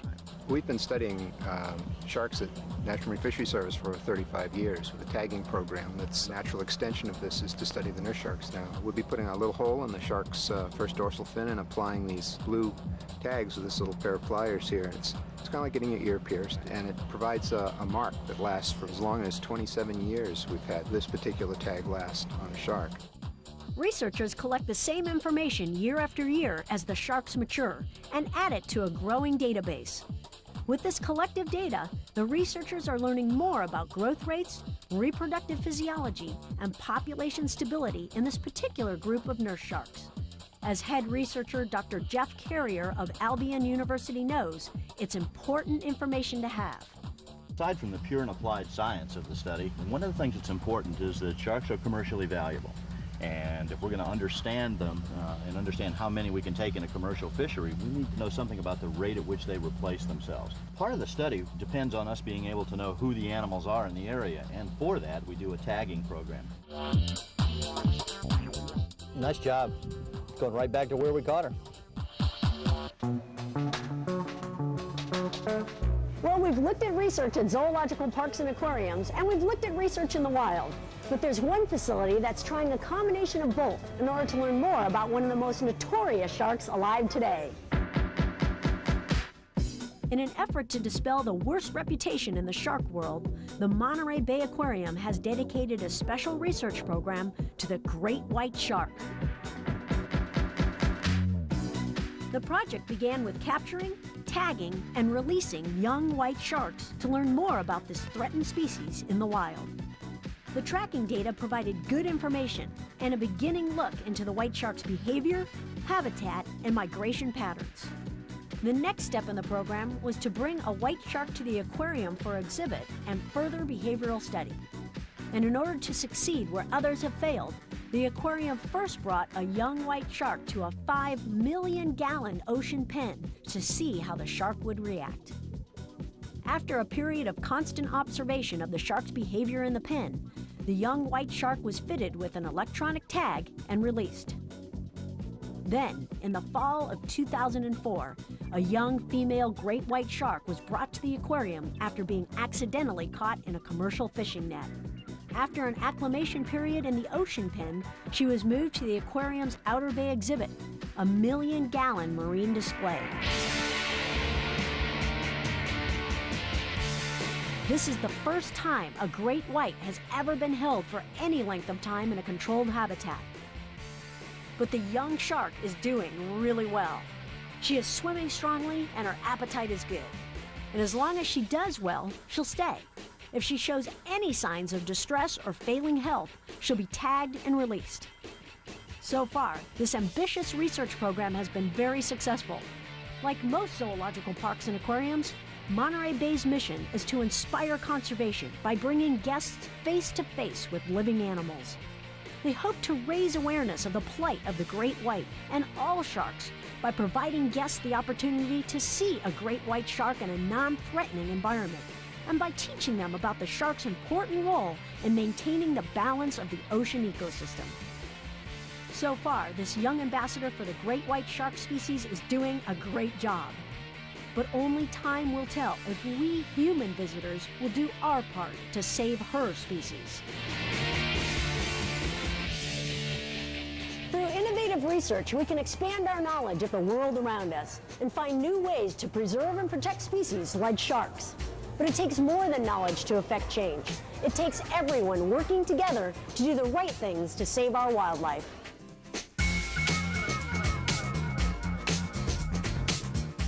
There are a number of different projects that are working to save the shark, but there's one preservation program that's definitely unusual, especially since it involves training sharks, not an animal many people think of as trainable.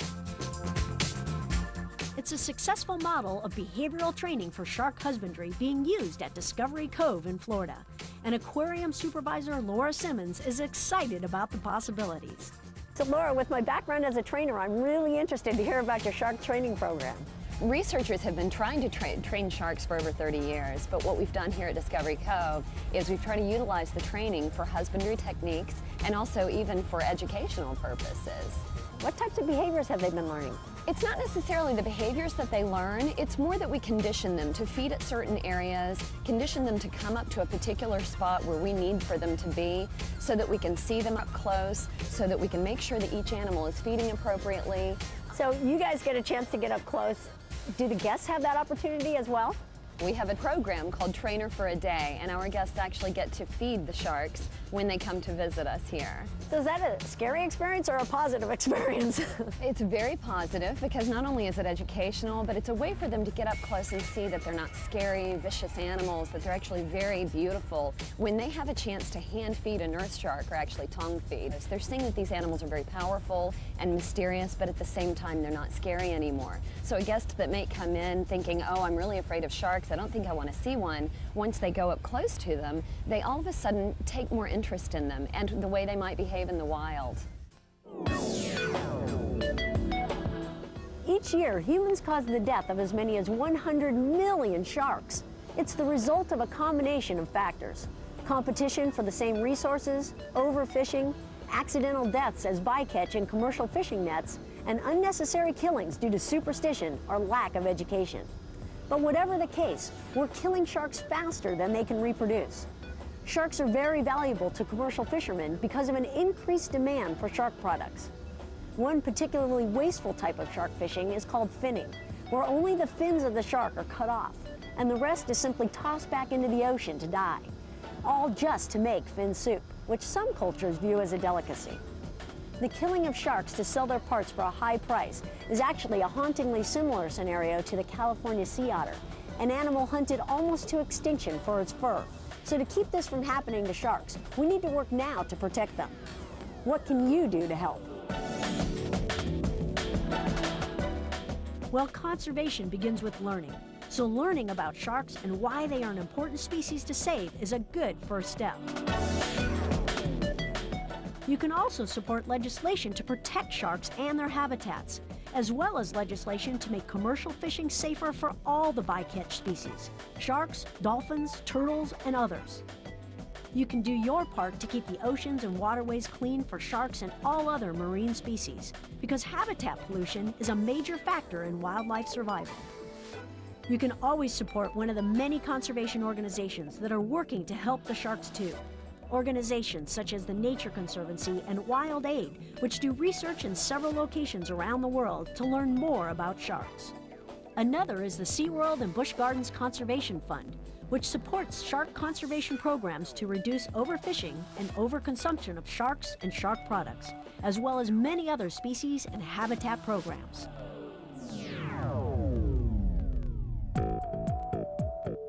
So what do you say, friend or foe? I definitely say friend, and I hope by now you think so too. Sharks are incredible creatures, and there's still so much we don't know about them. But through continued research, we'll learn more. And through education, we'll work to dispel the fears and myths about sharks. Because the only way to save an animal is to care about it, recognize its value and place in this ecosystem we call Earth. I'm Julie Scardina, and thanks for joining us for The Shark Story. Hi, I'm Jenny Bush, Conservation Ambassador for the Anheuser-Busch Adventure Parks. SeaWorld, Busch Gardens, and Discovery Cove are dedicated to the conservation and preservation of wildlife.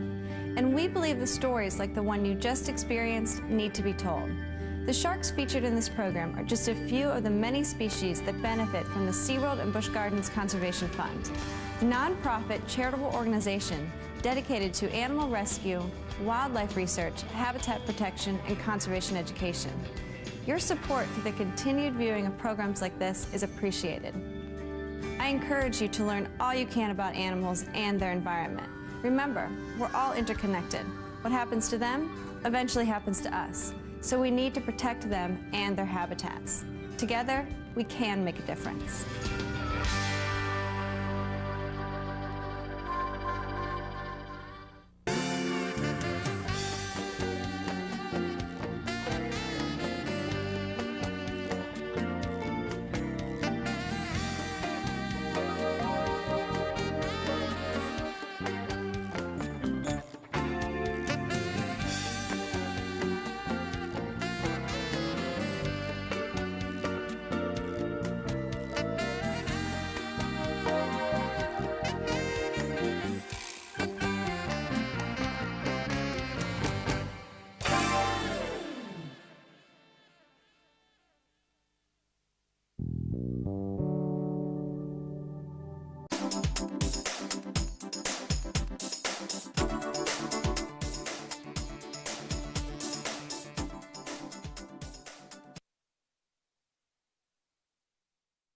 Good evening and welcome to the Board of Mayor and Aldermen. It is April 1st, 2025. This is the public hearing and it is 5:45 p.m. Call this public hearing to order. The one item we have tonight is Ordinance 2025-10, an ordinance to amend Article 4, Section 4.010 of the the LaVergne zoning ordinance regarding off-street parking requirements. This received a favorable recommendation from the Planning Commission on February 25th, 2025.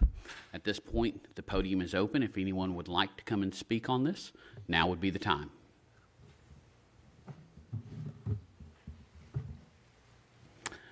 Again, one more time, if anyone would like to speak, now would be the time.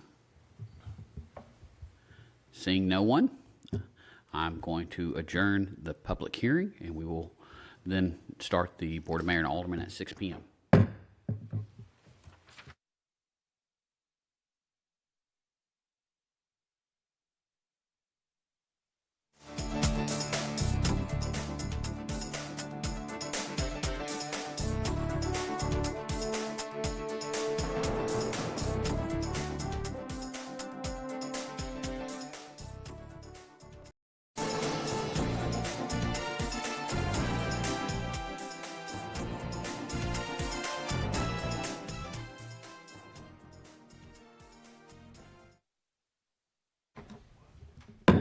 Good evening and welcome to the Board of Mayor and Aldermen meeting. It is April 1st, 2025, and it is 6 p.m. Call this meeting to order. We will have Alderwoman Hobbs with the prayer, and I'll have the Pledge of Allegiance. If everyone would please rise for the prayer and the pledge. Our dear Heavenly Father, we thank you for the beautiful weather you've provided today. Want to pray for safety for our city in the upcoming storms this week. I pray for protection over our first responders. Lord, please be with our staff as they work for the betterment of our city, and grant the board the wisdom and the courage to make LaVergne a better place. Amen. Amen. I pledge allegiance to the flag of the United States of America and to the republic for which it stands, one nation, under God, indivisible, with liberty and justice for all. Thank you. First, we have approved minutes from the February 27th, 2025 workshop and the March 4th, 2025 regular meeting. Need a motion to approve or deny? Motion to approve. I have a motion to approve from Alderwoman Haas. Is there a second? Second. Second from Alderman Coates. All in favor? Aye. Motion passes. Next, we're going to move on to presentations. Michael Dietz, can I have you join me?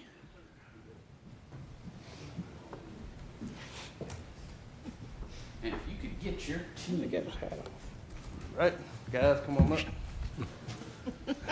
Everyone looks excited. They're like, what's going on? This isn't April Fool's, right? This is not an April Fool's, and I'm going to... I'm also going to need Mr. Oakley to join us. Thank you. So, we've got some people working their way in, I think, who are going to want to see this. So, first, before I read anything, Michael, you want to say anything about your team? Yeah, sure, Mayor. Get closer to the mic. For me, it's simple. I'm the beneficiary of getting to work with these guys day in and day out. I see what they do on a daily basis. You know, not only do they respond to inclement weather, but they're the true backbone of our city, of maintaining the infrastructure. They come to work, they have fun, they get along. We have no problems ever. Just very blessed to have them and call them a part of our team. I'd also be remiss if I didn't acknowledge everybody at Public Works, including Christina Wright, who answers the phone, and she posts things on social media, et cetera, after hours. So just thankful for the board for acknowledging what they do. Really appreciate it, and I hope the citizens see it as well. Now, gentlemen, I've got one of these for each one of you, and it reads, this is a certificate of appreciation for your dedication and leadership throughout the recent winter weather events, and for always doing what is needed to ensure the safety of our roads, for our residents, and for our visitors. So, from the board, from our residents, thank you. We appreciate y'all. And we do have a special one of these made. It's, hold this for just a minute. Come here for a minute, Doug. Come here, Mr. Oakley. So, gentlemen, y'all may know this name. The weather bug. Okay. So, this one is special to Doug, the weather bug, Oakley. So, again, thank you.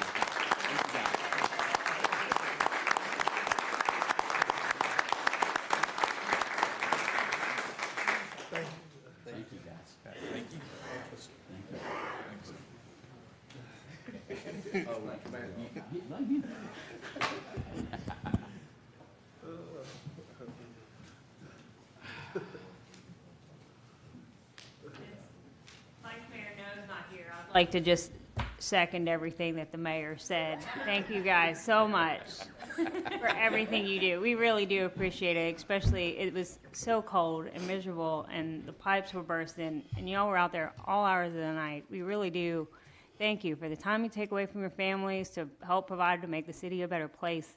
It really means so much to all of us. Thank you. So moving on to departmental reports. Deputy Chief Hatcher and Mr. Patton, you can come up.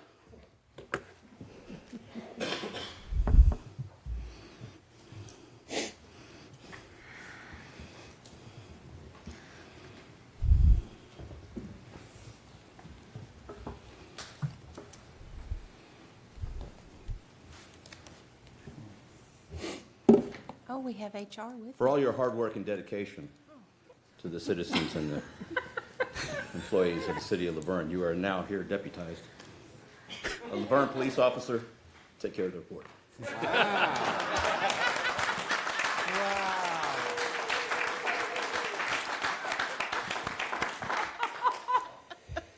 I absolutely will do this. Mr. City Administrator, I would like the pay for the Deputy Chief for this report for this evening. 5 minutes. No, you know, I'm gonna graciously give this back to Chief Hatcher, who actually knows all the information, but I will keep my sticker of being a deputy, and thank you. But wait, there's more.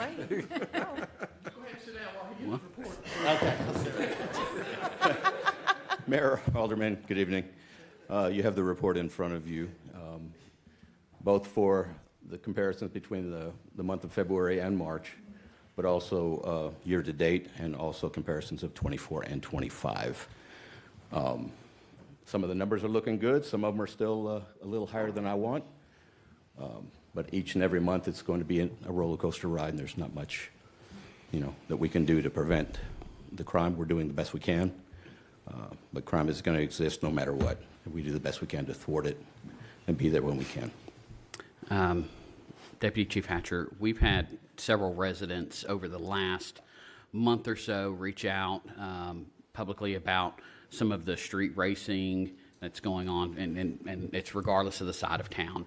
But can you kind of address that and ways that they can help communicate to you guys about what's going on? Sure. Aside from the 311 reports that we get, which takes a little bit of time before they get read through email, if they're seeing these actions going on, immediately call. And if there's any danger or threats to the general public, 911. And we'll get there as fast as we can, try to take video if they can, be as good a witness as they can. That helps us out tremendously. Does anyone else have any questions? I've only got one more. If you could let us talk to us about our new animal friends. Yeah. Do we have the picture? Glenn? Oh. Yes, we have the new Paw Patrol, Duncan, and of course Callie, our feline. They've been entered onto the role, and we're getting them trained up, and we're looking forward to seeing what they can do. And she's part of that kitten catastrophe crew? That could be. Could be. Yeah. Make sure they get lots of good treats. Yes, lots of water. And lots of water. Yeah. Especially shade. when it's hot. And shade. Yeah. Yes, yes, ma'am. back to Vice Mayor No, make sure they get lots of water. Yes, ma'am. And food. Apple and, water. And, yeah. Okay. We want to make sure that Vice Mayor No is well represented tonight. Yes, ma'am. And please remember to bring the pets inside in the courtroom. Yes, ma'am. Yes, ma'am. We're going to put that PSA out. Thank you so much, sir. Yes, sir. Moving on to the fire department. Chief Beasley and Mr. Patton. Mr. Patton, if you would. We've had a recent job posting in the fire department, and we would like to invite you to be an honorary member. No, I won't put it on your Wow. Wow. So, you know the speech. Yes, the report is good. Fires are down. Calls are up. Tomfoolery is at full exposure. 100%. Yes, yes. And the fire is doing better than the police department. Did I say that correctly? 100%. Okay, good. April Fool. He lost his pay. He has lost his pay. Do y'all have any questions? Y'all seen the monthly report? Thank you so much. And thank you, our new police, fire chief, HR director, Patton. Hope you know how much we appreciate you. Thank you. Moving on to Parks and Recreation Department, Mr. David McGowan.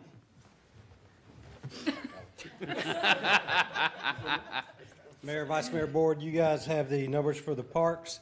I'd like to introduce you to the newest parks employee, Andrew Patton. Would you like to report, sir? Go ahead. You see 94 help desk tickets, 825 man hours devoted to those. Past events, March 7th was our first community-wide workshop at the multipurpose building. It is build a bird feeder. Upcoming events, April 12th is our Easter drive-through. That is from 10 a.m. to 11:30, or while supplies last at Veterans Memorial Park. April 26th, block party and the Touch-a-Truck event. That's at Veterans also from 11 a.m. to 3 p.m. As of right now, we have 15 Touch-a-Truck displays and 39 vendors. That would be food vendors, vendors, food trucks, and games. Upcoming meetings, April 21st, Beautification and Arts Advisory at 6 p.m. May 19th, Park and Rec Advisory Committee at 5 p.m. Any questions? Thank you, David.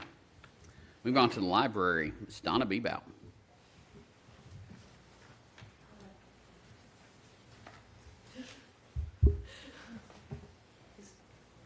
Is Andrew not? Oh, he may. Who knows? Mayor and Alderman, good evening. You have before you the March report, and very happy to say that our attendance and our circulation has gone up, so very happy with that.